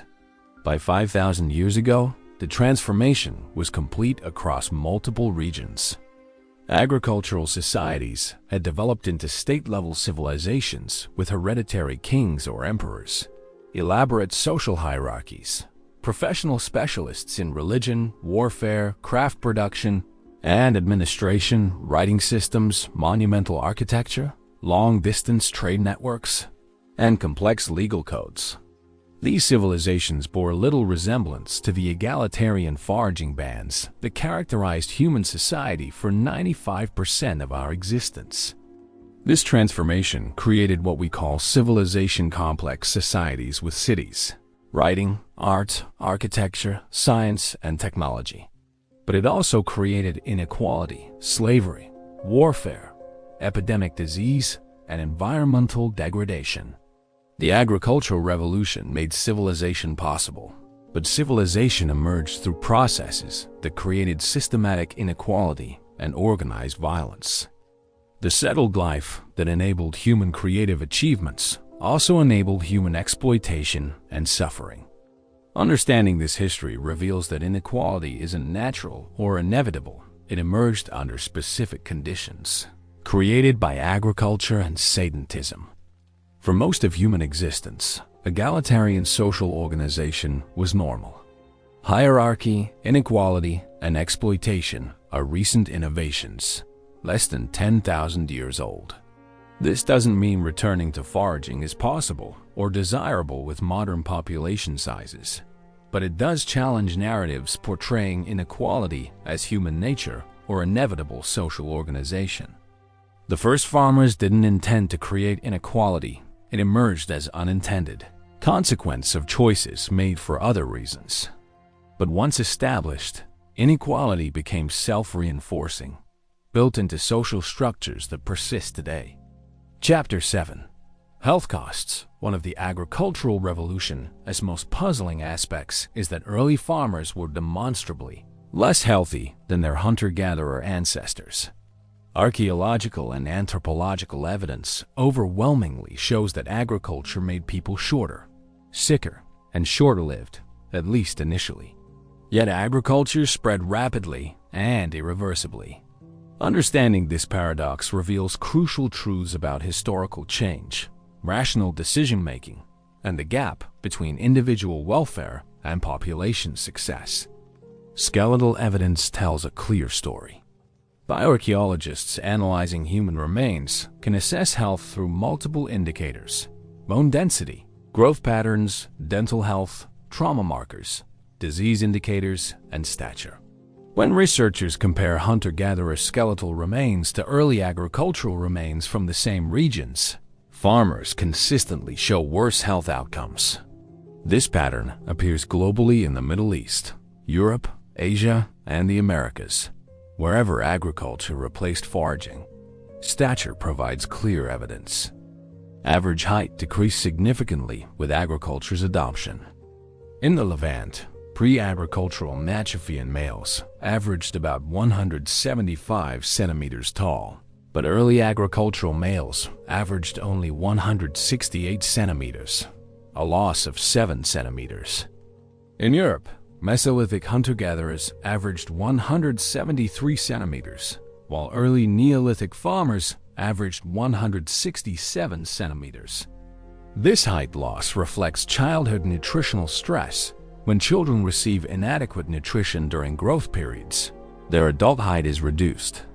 The shorter stature of early farmers indicates widespread childhood malnutrition. Dental health dramatically worsened with agriculture. Hunter-gatherer dentition shows low cavity rate. Studies of pre-agricultural remains show perhaps 2% of teeth affected by caries. Early agricultural dentition shows cavity rates as high as 50%. This explosion of dental disease results from agricultural diets high in carbohydrates and sticky starches that feed oral bacteria. Dental abscesses, periodontal disease, and tooth loss increase dramatically, causing chronic pain and infection that reduce quality of life and lifespan. Nutritional deficiency indicators increase with agriculture. Parodic hyperostosis, porous lesions in skull bones resulting from iron deficiency. Anemia appears much more frequently in agricultural populations. Linear enamel hypoplasia defects in tooth enamel caused by childhood nutritional stress or disease increases significantly. Cribral orbitalia porous lesions in eye sockets from anemia becomes common. These markers reveal that agricultural populations experience systematic nutritional deficiencies, despite supposedly having more reliable food supplies. Why were farmers less healthy? The explanation involves multiple factors. First, agricultural diets were less diverse than foraging diets. Hunter-gatherers ate dozens of plant species, plus various game animals, ensuring nutritional variety. Farmers depended heavily on one or two staple crops, wheat, rice, or maize supplemented minimally. This dietary uniformity created nutritional deficiencies. Grains lack certain essential amino acids and vitamins that meat and diverse plants provide. Heavy grain dependence led to protein deficiency. Vitamin deficiencies, particularly vitamin C causing scurvy, and niacin deficiency causing pellagra, and mineral deficiencies. Second, grain-based diets, while providing calories, are nutritionally poor compared to diverse foraging diets. Grains are primarily carbohydrates with limited protein, fats, and micronutrients. Processing grain grinding into flour further reduces nutritional value by removing fiber and nutrients concentrated in husks. Early agricultural populations showed evidence of protein-energy malnutrition despite consuming adequate calories, revealing that caloric sufficiency doesn't equal nutritional adequacy. Third, agriculture introduced new diseases. Dense settlements with poor sanitation became disease breeding grounds. Human waste accumulated, contaminating water sources with bacterial diseases causing diarrhea, dysentery, and typhoid. These diarrheal diseases were especially dangerous for children, causing dehydration and death. Hunter-gatherer groups, mobile and small, left waste behind when moving, preventing accumulation. Farming settlements required dealing with waste management, a problem early farmers solved poorly, creating deadly disease environments. Domestic animals contributed disease burdens. Pigs, cattle, chickens, ducks, and other livestock living in close proximity to humans transmitted zoonotic diseases. Some became endemic childhood diseases: measles, smallpox, influenza, killing children who hadn't developed immunity. Others, like anthrax and brucellosis, infected people through direct animal contact. Still others, like plague, arrived via rodents attracted to stored grain. This disease burden, absent from foraging populations, significantly increased mortality, especially among children. Parasitic infections increased with agriculture. Intestinal parasites spread through fecal contamination of water and food. Liver flukes infected people eating fish from fecally contaminated waters. Schistosomiasis spread through irrigation systems where people waded in contaminated water. These parasites caused chronic debilitation, anemia, and reduced resistance to other infections. Mummies from early agricultural civilizations show heavy parasitic infections that would have caused severe health impacts. Repetitive labor injuries increased with agriculture. Skeletal analysis reveals that farmers suffered joint degeneration, spinal damage, and repetitive stress injuries from agricultural labor. Women grinding grain on stone metates for hours daily developed arthritis in wrists, elbows, and shoulders. Men plowing fields damaged spines and knees. Both sexes carrying heavy loads developed joint problems. Hunter-gatherers with more varied activities showed less evidence of repetitive injury. Famine became more common and severe with agriculture. Hunter-gatherers responded to local resource failures by moving to better areas. Farmers, tied to their fields, couldn't relocate when crops failed. Agricultural societies experienced periodic famines when droughts, floods, or pests destroyed harvests. These famines, recorded in historical records and visible in skeletal remains showing growth disruptions, killed thousands and left survivors malnourished and susceptible to disease. Warfare increased with agriculture, creating traumatic injuries visible in skeletal remains. Pre-agricultural populations show relatively low rates of healed fractures, skull trauma, and embedded projectile points. Early agricultural remains show increasing violence, defensive wounds, scalping marks, embedded points, mass burials of massacre victims. The competition for agricultural land and stored resources drove organized violence that killed and injured far more people than occasional hunter-gatherer conflicts. Women's health specifically worsened with agriculture. Earlier onset of reproduction, enabled by shorter birth intervals, meant women spent more years pregnant or nursing, depleting their body's nutritional resources. Repeated pregnancies caused pelvic damage, increasing childbirth mortality. Nutritional deficiencies were more severe in women due to pregnancy and lactation demands. Skeletal evidence shows that agricultural women had higher mortality rates and worse health than their hunter-gatherer predecessors. Life expectancy at birth was lower in early agricultural societies than hunter-gatherer societies. While infant and child mortality was high in both cases, agricultural populations showed higher child mortality from disease and malnutrition. Average life expectancy at birth for early farmers was perhaps 25 to 30 years, compared to 30 to 35 for hunter-gatherers. Those who survived childhood might live to similar ages in both societies, but more agricultural children died young. Why? Given these health costs, did agriculture succeed? The answer involves population dynamics rather than individual welfare. Agricultural populations, despite worse individual health, reproduced faster due to shorter birth spacing. This demographic advantage meant farming populations grew faster than foraging populations, even though individual farmers were less healthy than individual foragers. Population expansion, not individual welfare, determined agricultural success. From an evolutionary perspective, agriculture succeeded because it increased reproductive success, not because it improved quality of life. Natural selection doesn't favor happiness or health, it favors reproduction. Agricultural lifestyles that sacrificed individual health but increased fertility were evolutionarily successful, even if they reduced individual welfare. The population grew, and that's what mattered evolutionarily, regardless of whether individuals were better off. This creates a profound paradox. Agriculture represents progress in terms of technological complexity, population size, and civilization development, but regression in terms of individual health, nutritional quality, and quality of life.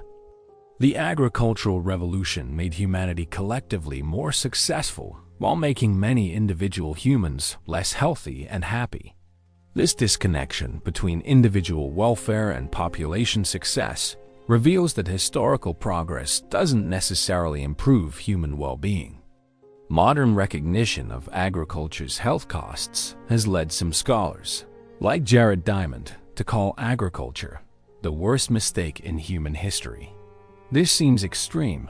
Agriculture enabled civilization and all its achievements, but it contains truth.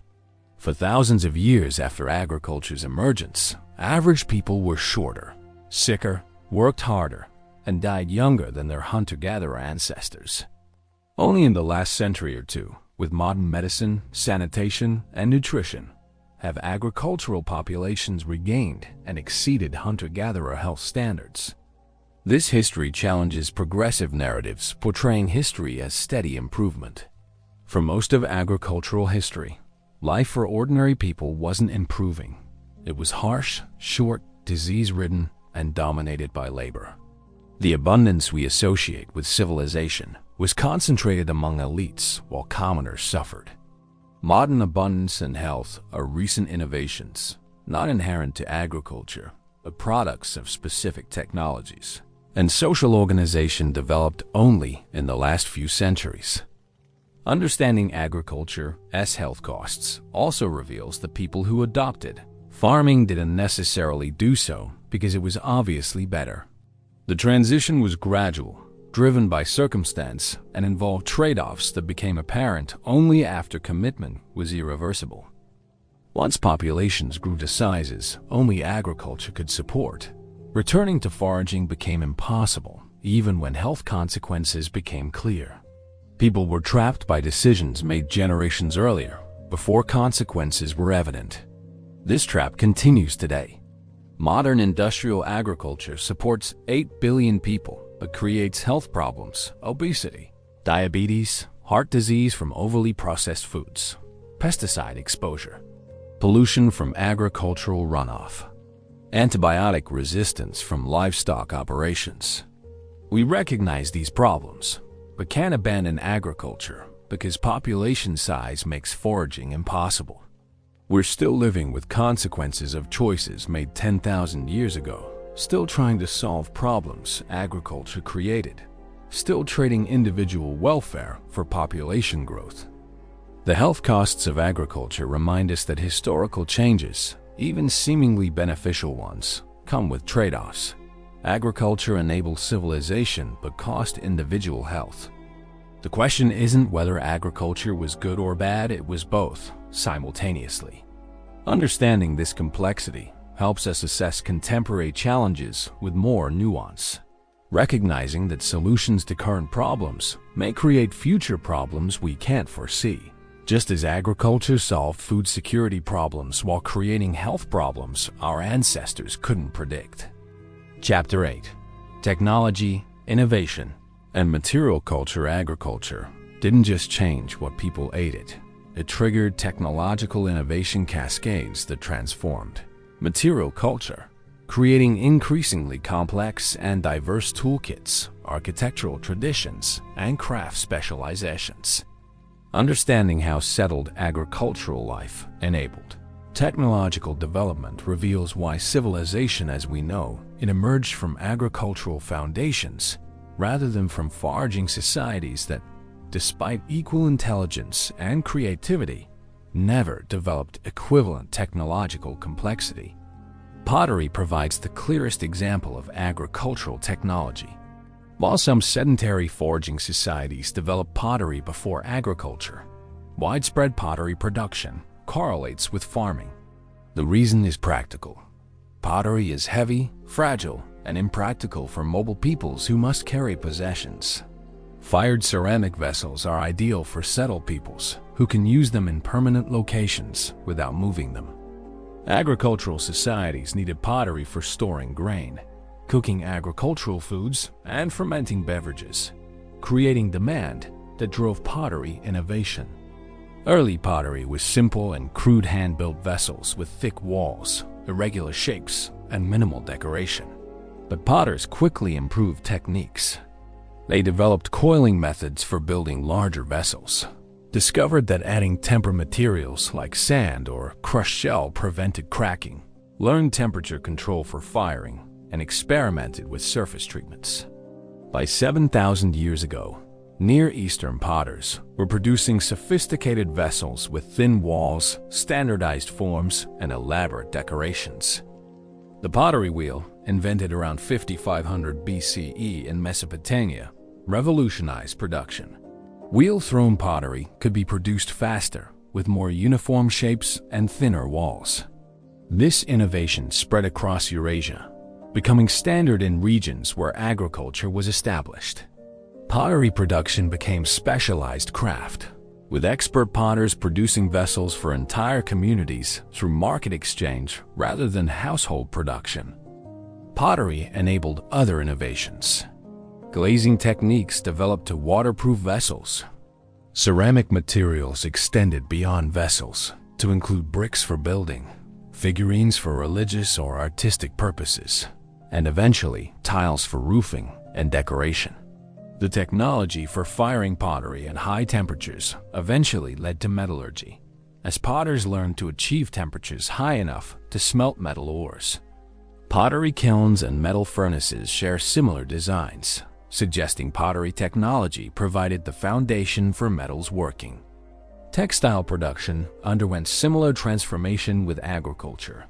Mobile foragers had simple textiles, basketry, cordage, and perhaps simple non-woven fabrics, but complex textile production requires sedentism. Agriculture created needs and opportunities for textile development. Domestic sheep provided wool, domestic plants like flax provided fibers, and settled life allowed investing in looms and other equipment too heavy for mobile life. Early textiles were simple, but technology advanced rapidly. The development of spinning converting short fibers into continuous thread through twisting enabled production of fine, strong yarns. The invention of weaving looms allowed creation of complex fabrics far superior to simple twining or felting techniques. By 6,000 years ago, Near Eastern weavers were producing sophisticated textiles with complex patterns, multiple colors from dyed fibers, and various weaves for different purposes. Light fabrics for summer, heavy fabrics for winter, waterproof fabrics for outdoor use. Textile production became labor-intensive, specialized work, performed primarily by women. Spinning and weaving required thousands of hours to produce garments, creating textile production as a major economic activity.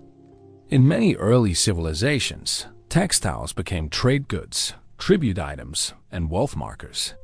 The Mesopotamian economy was partially organized around temple textile workshops, where hundreds of women produced cloth for trade and tribute.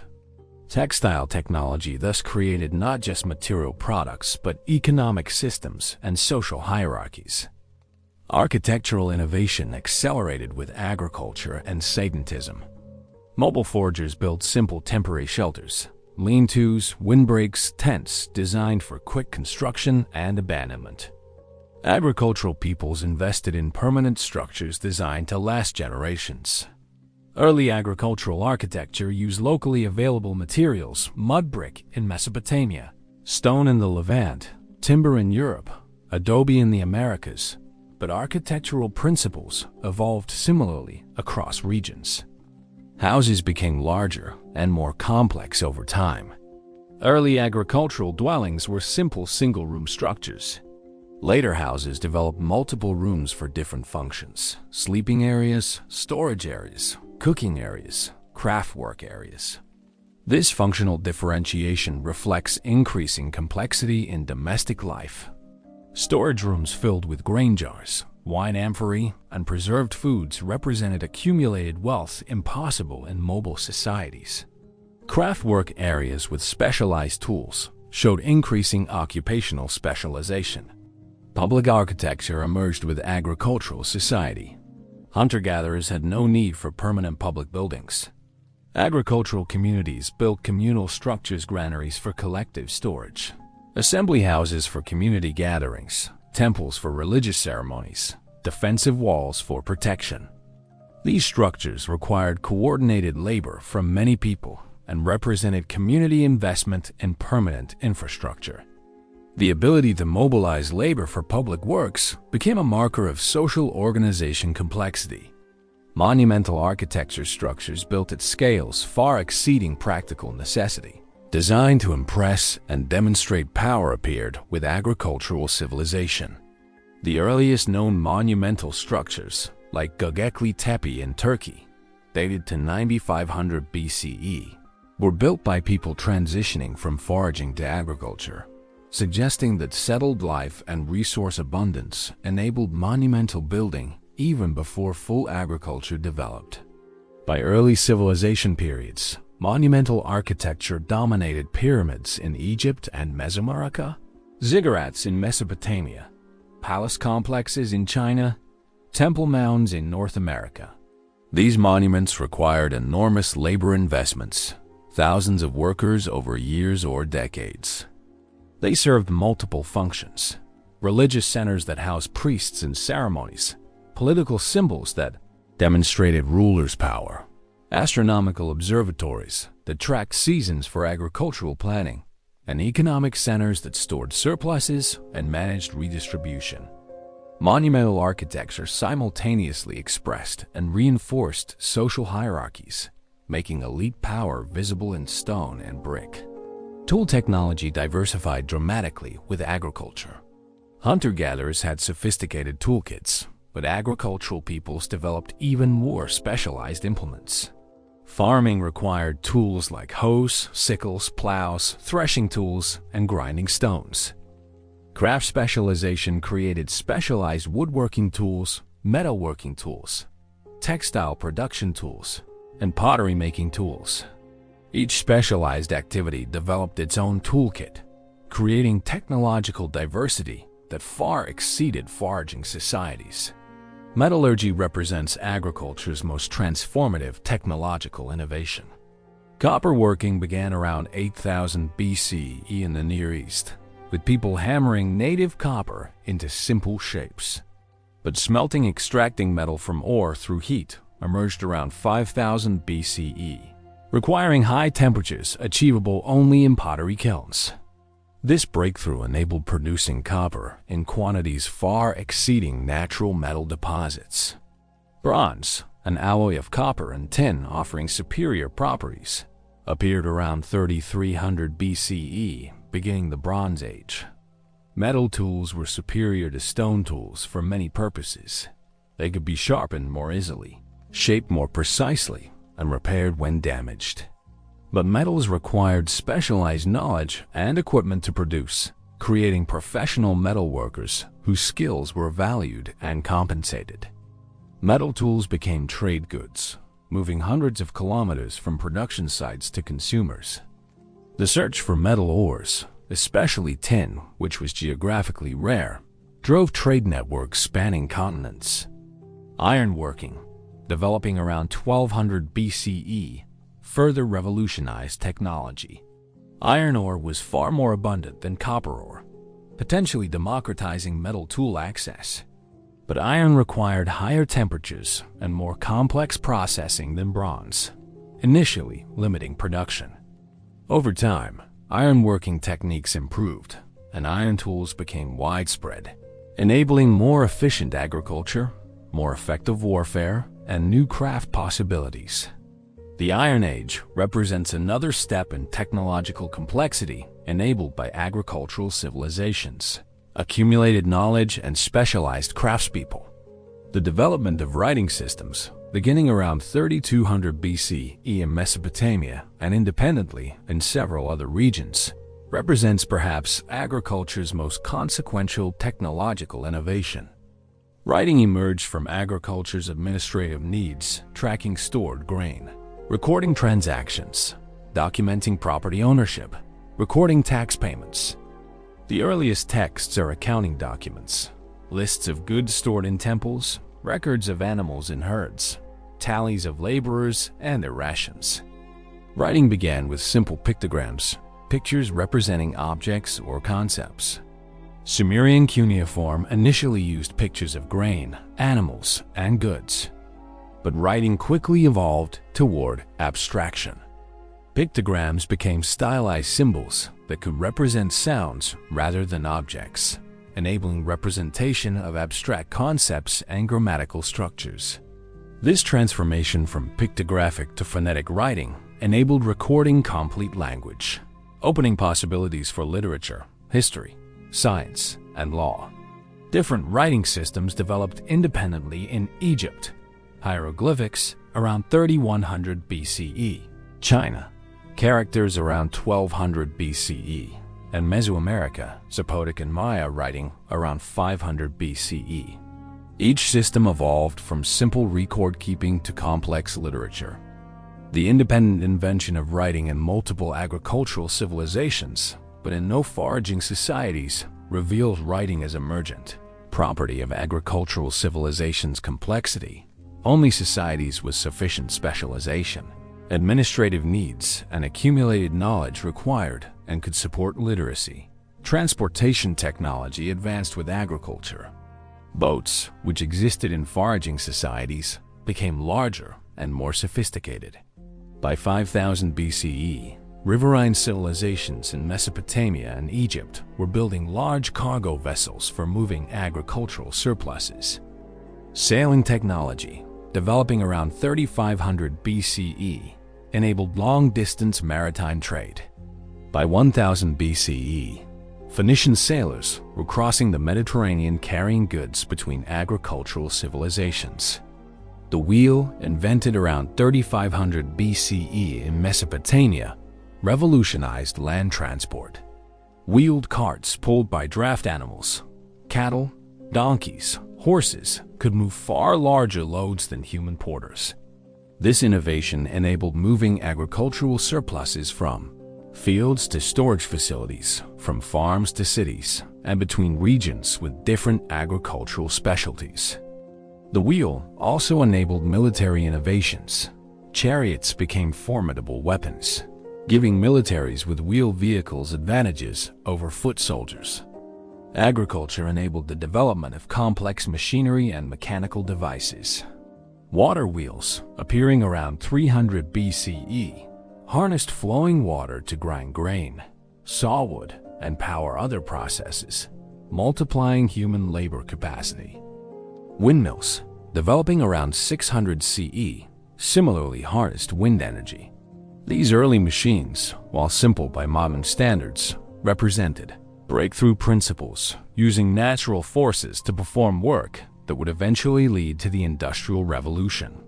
Agricultural societies also developed sophisticated astronomical and mathematical knowledge. Tracking seasons was essential for agricultural planning. Planting and harvesting had to occur at specific times. This necessity drove careful observation of celestial cycles. Agricultural civilizations developed calendars, identified celestial patterns, predicted eclipses, and created astronomical models. Babylonian astronomers, by 700 BCE, could predict planetary positions with remarkable accuracy. This astronomical knowledge, developed for agricultural purposes, became foundation for mathematics, geometry, and eventually physics.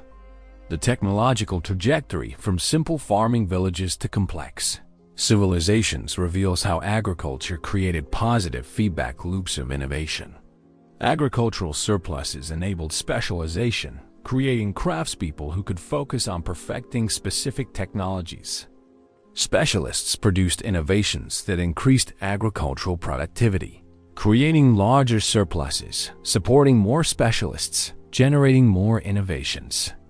This virtuous cycle, operating over millennia, transformed human technological capabilities from stone tools and simple shelters to complex machinery, monumental architecture, and sophisticated knowledge systems. Yet this technological progress came with costs. Specialized tools required specialized knowledge, creating dependencies. People couldn't make or repair their own tools, requiring exchange relationships with specialists. Complex technologies required resource extraction that degraded environments. Metallurgy required deforestation for charcoal. Building projects required massive quarrying. Irrigation required altering river systems. Technology created power. Those controlling production and distribution of metal tools, weapons, or other technologies gained influence over others.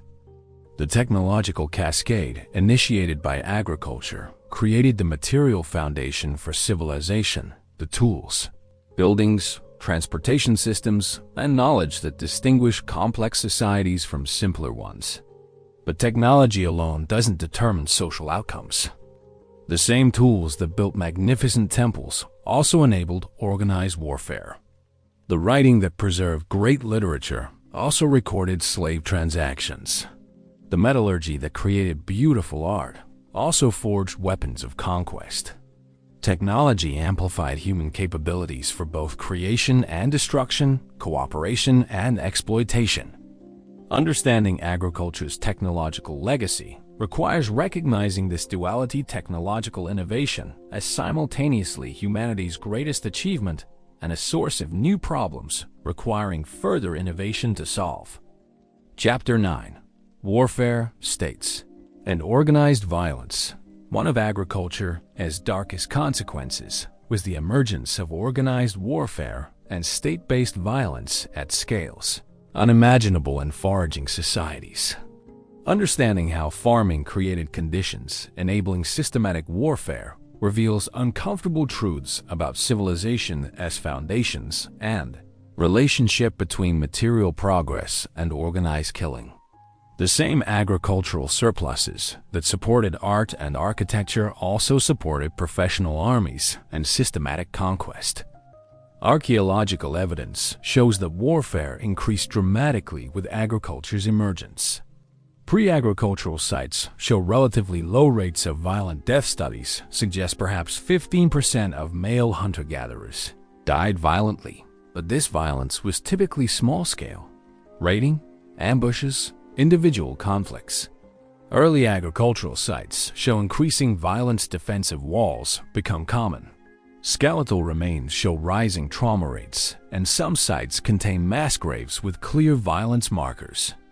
The site of Talheim in Germany, dating to around 5000 BCE in the early agricultural period, contains a mass grave with 34 individuals, men, women, and children, all killed by blows to the head with stone axes. This wasn't warfare as we understand it, but represents systematic massacre, suggesting conflict between early farming communities was lethal and involved non-combatants. Similar massacre sites appear across the early agricultural world in Europe, Asia, and the Americas, revealing that the peaceful farming village image doesn't match reality. Why did warfare intensify with agriculture? Multiple factors combine to make agricultural societies more prone to organized violence. First, settled farmers had valuable assets worth fighting over: stored grain, land improvements, irrigation systems, domesticated herds. These immobile assets couldn't be abandoned when threatened, creating incentive to defend them violently. Hunter-gatherers with minimal material possessions and high mobility could avoid conflict by moving. Farmers couldn't escape, making violent defense necessary. Second, agricultural societies had resources worth raiding. A successful raid on a farming village could yield grain stores representing months of labor, livestock that could be driven away, and captives who could be enslaved. These potential rewards made raiding attractive for groups with military advantages. Hunter-gatherer raids typically involved little material gain, capturing a few tools or weapons, making them less attractive. Agricultural wealth created incentives for predation. Third, agriculture created population pressures that drove territorial expansion. As populations grew, communities needed more agricultural land. But in regions where agriculture was established, all suitable land was already occupied by other farming communities. This created zero-sum competition. One group's expansion required another group's displacement.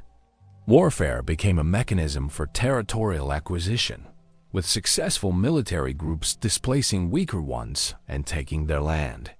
Fourth, agricultural societies could support specialized warriors. Stored surpluses could feed people who didn't farm, enabling full-time soldiers. These professional warriors developed military skills, weapons, and tactics superior to part-time fighters.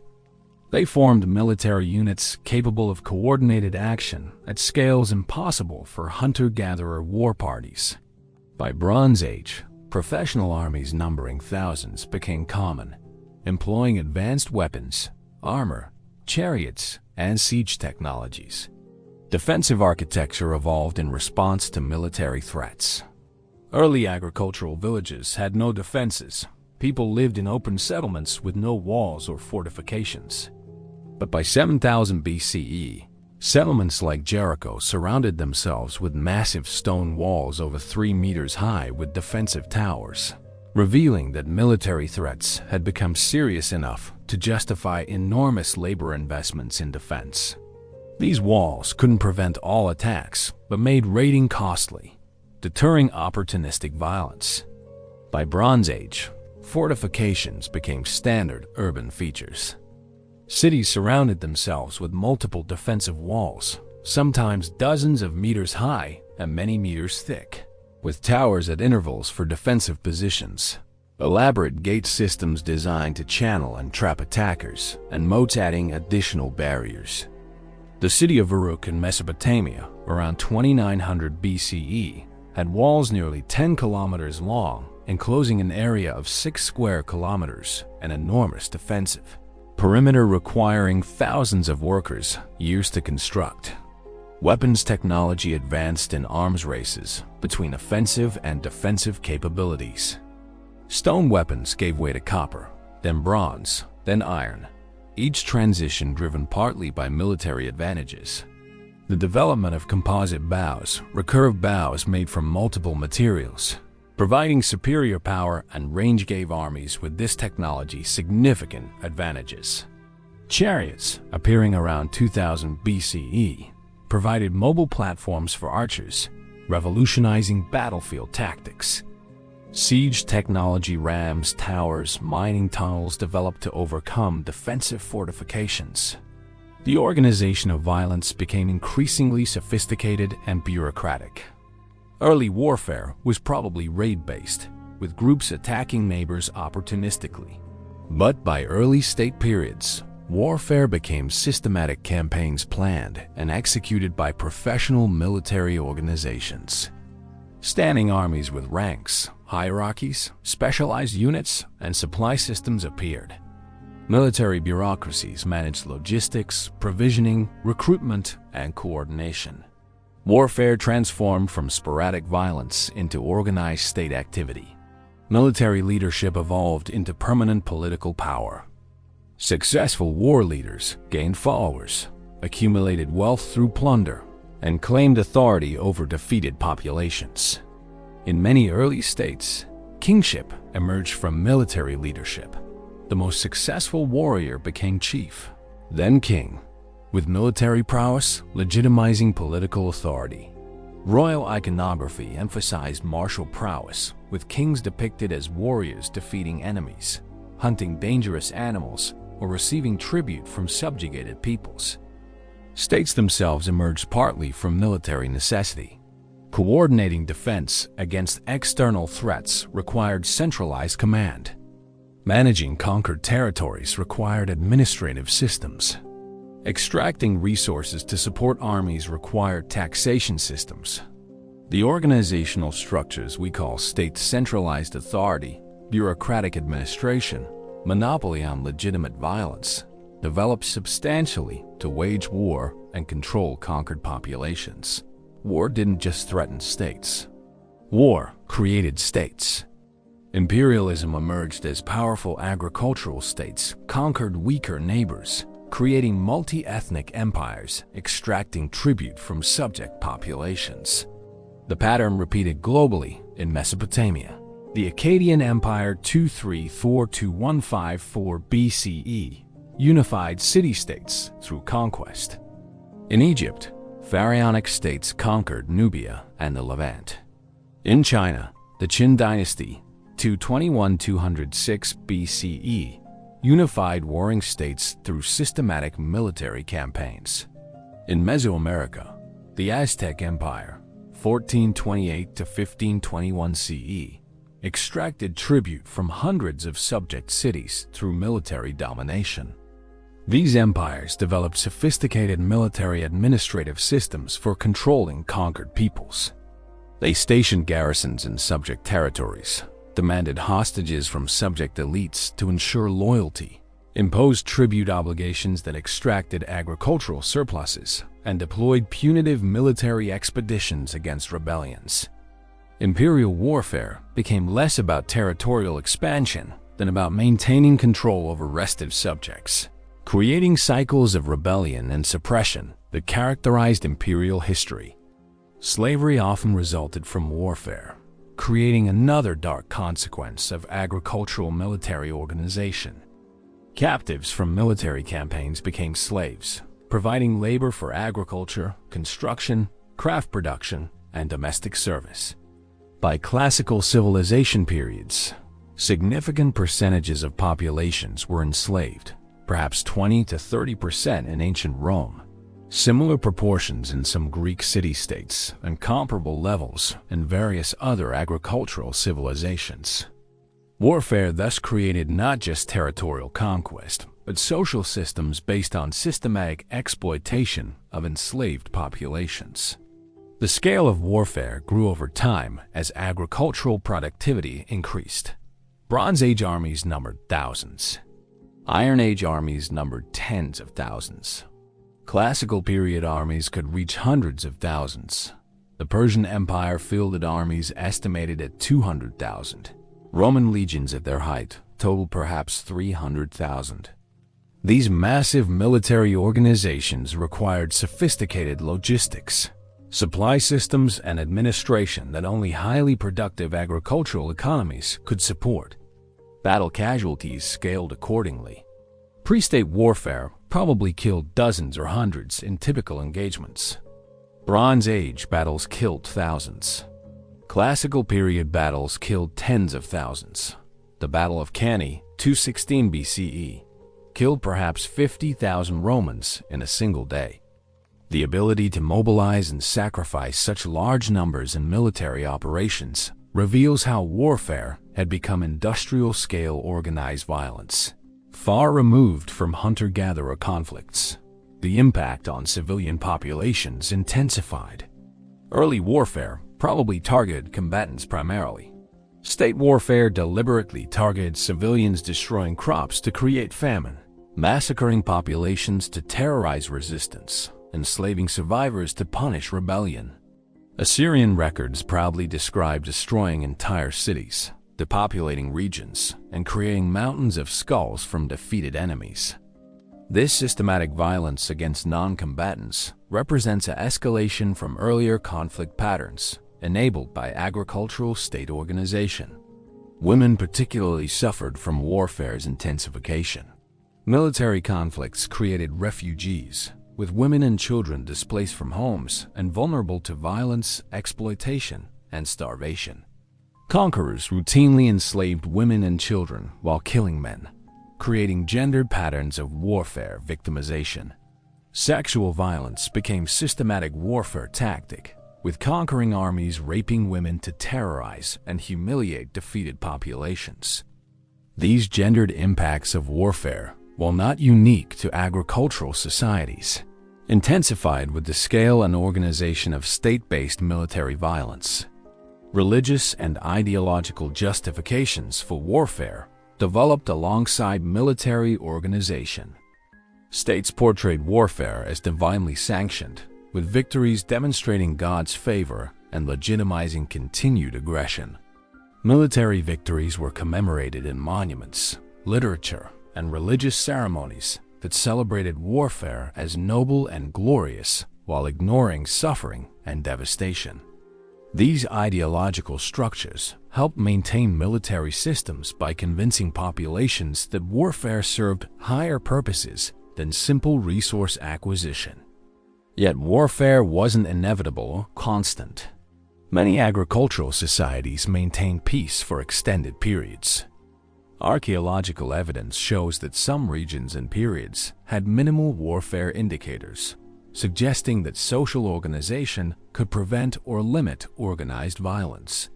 The question is, not why agriculture caused warfare, but why agricultural societies were more prone to warfare than foraging societies.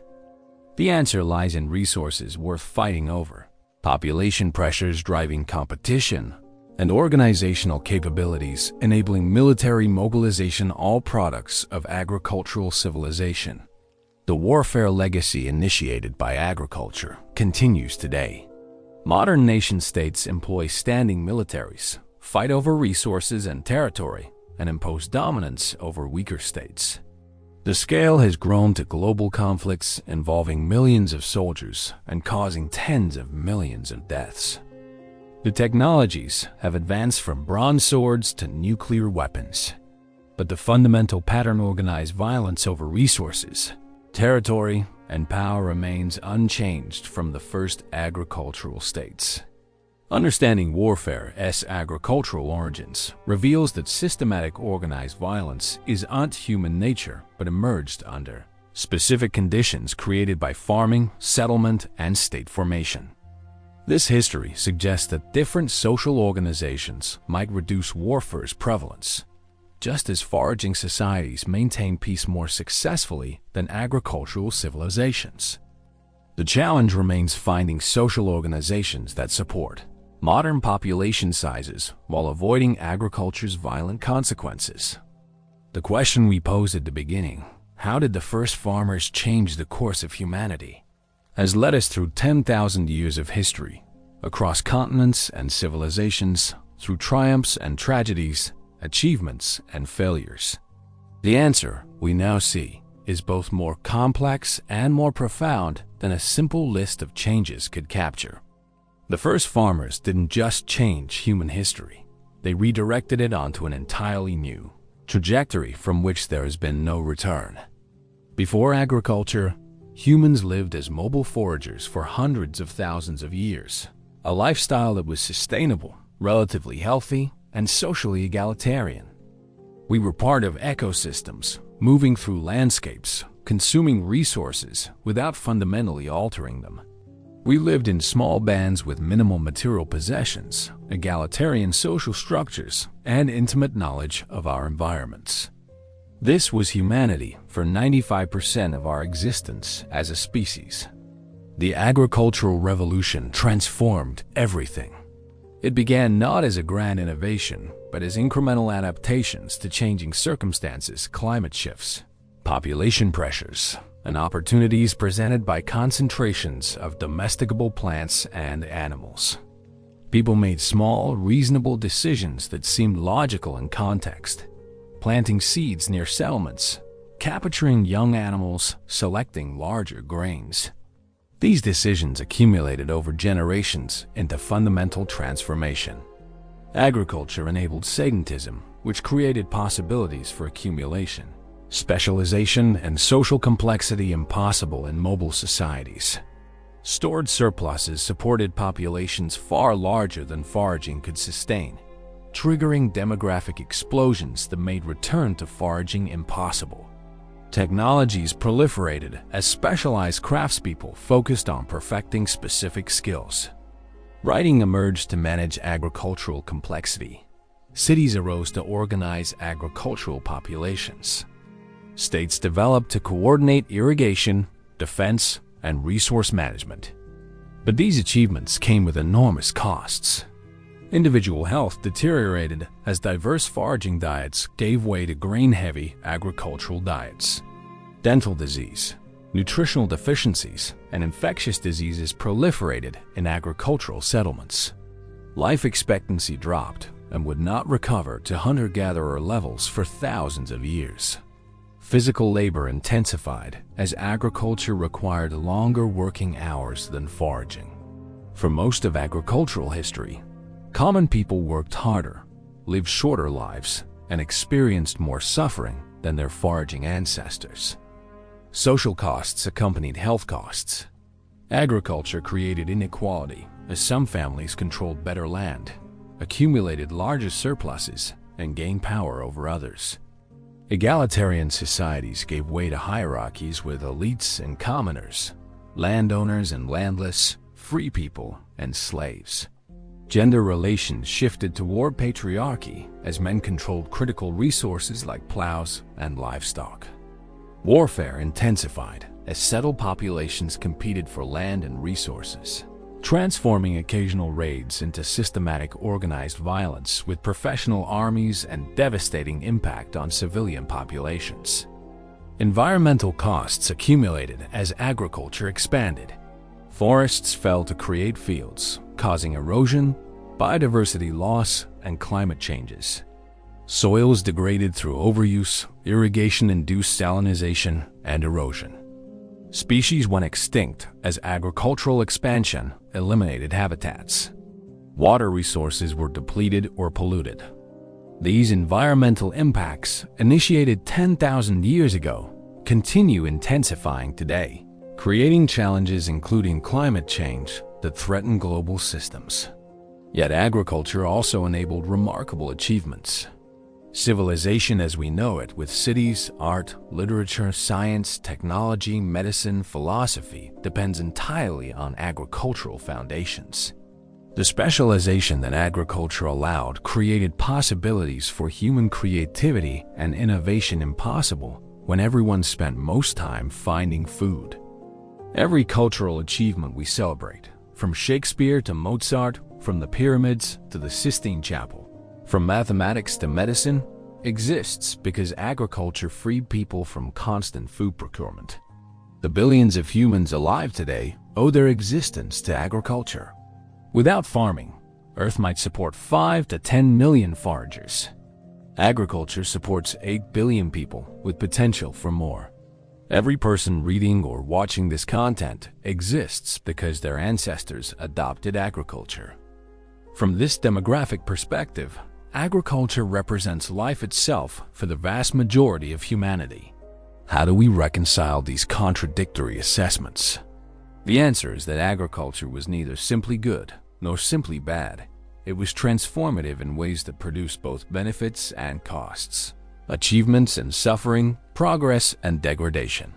It represented a fundamental redirection of human history, driven not by rational choice weighing all consequences, but by incremental decisions in specific contexts. by population pressures making alternatives increasingly difficult, and by path-dependent developments that made reversal impossible once populations adapted to agricultural lifestyles. The first farmers couldn't have anticipated their actions' full consequences. They were solving immediate problems: how to feed their families, how to survive climate changes, how to support growing populations in territories where mobility was decreasing. Their solutions worked in the short term, enabling survival and reproduction. Long-term consequences: inequality, disease, environmental degradation, systematic warfare emerged gradually, often only becoming apparent generations after initial decisions were made. By the time consequences became clear, populations had grown too large to return to foraging, making them trapped in agricultural systems despite their costs. This pattern, solving immediate problems through innovations that create new, often worse long-term problems, characterizes much of human history and continues today. Modern industrial agriculture feeds billions, but degrades environments and contributes to climate change. Green revolution technologies prevented famines, but created dependencies on synthetic inputs and reduced crop diversity. Genetic engineering offers productivity gains, but raises concerns about corporate control and ecological risks.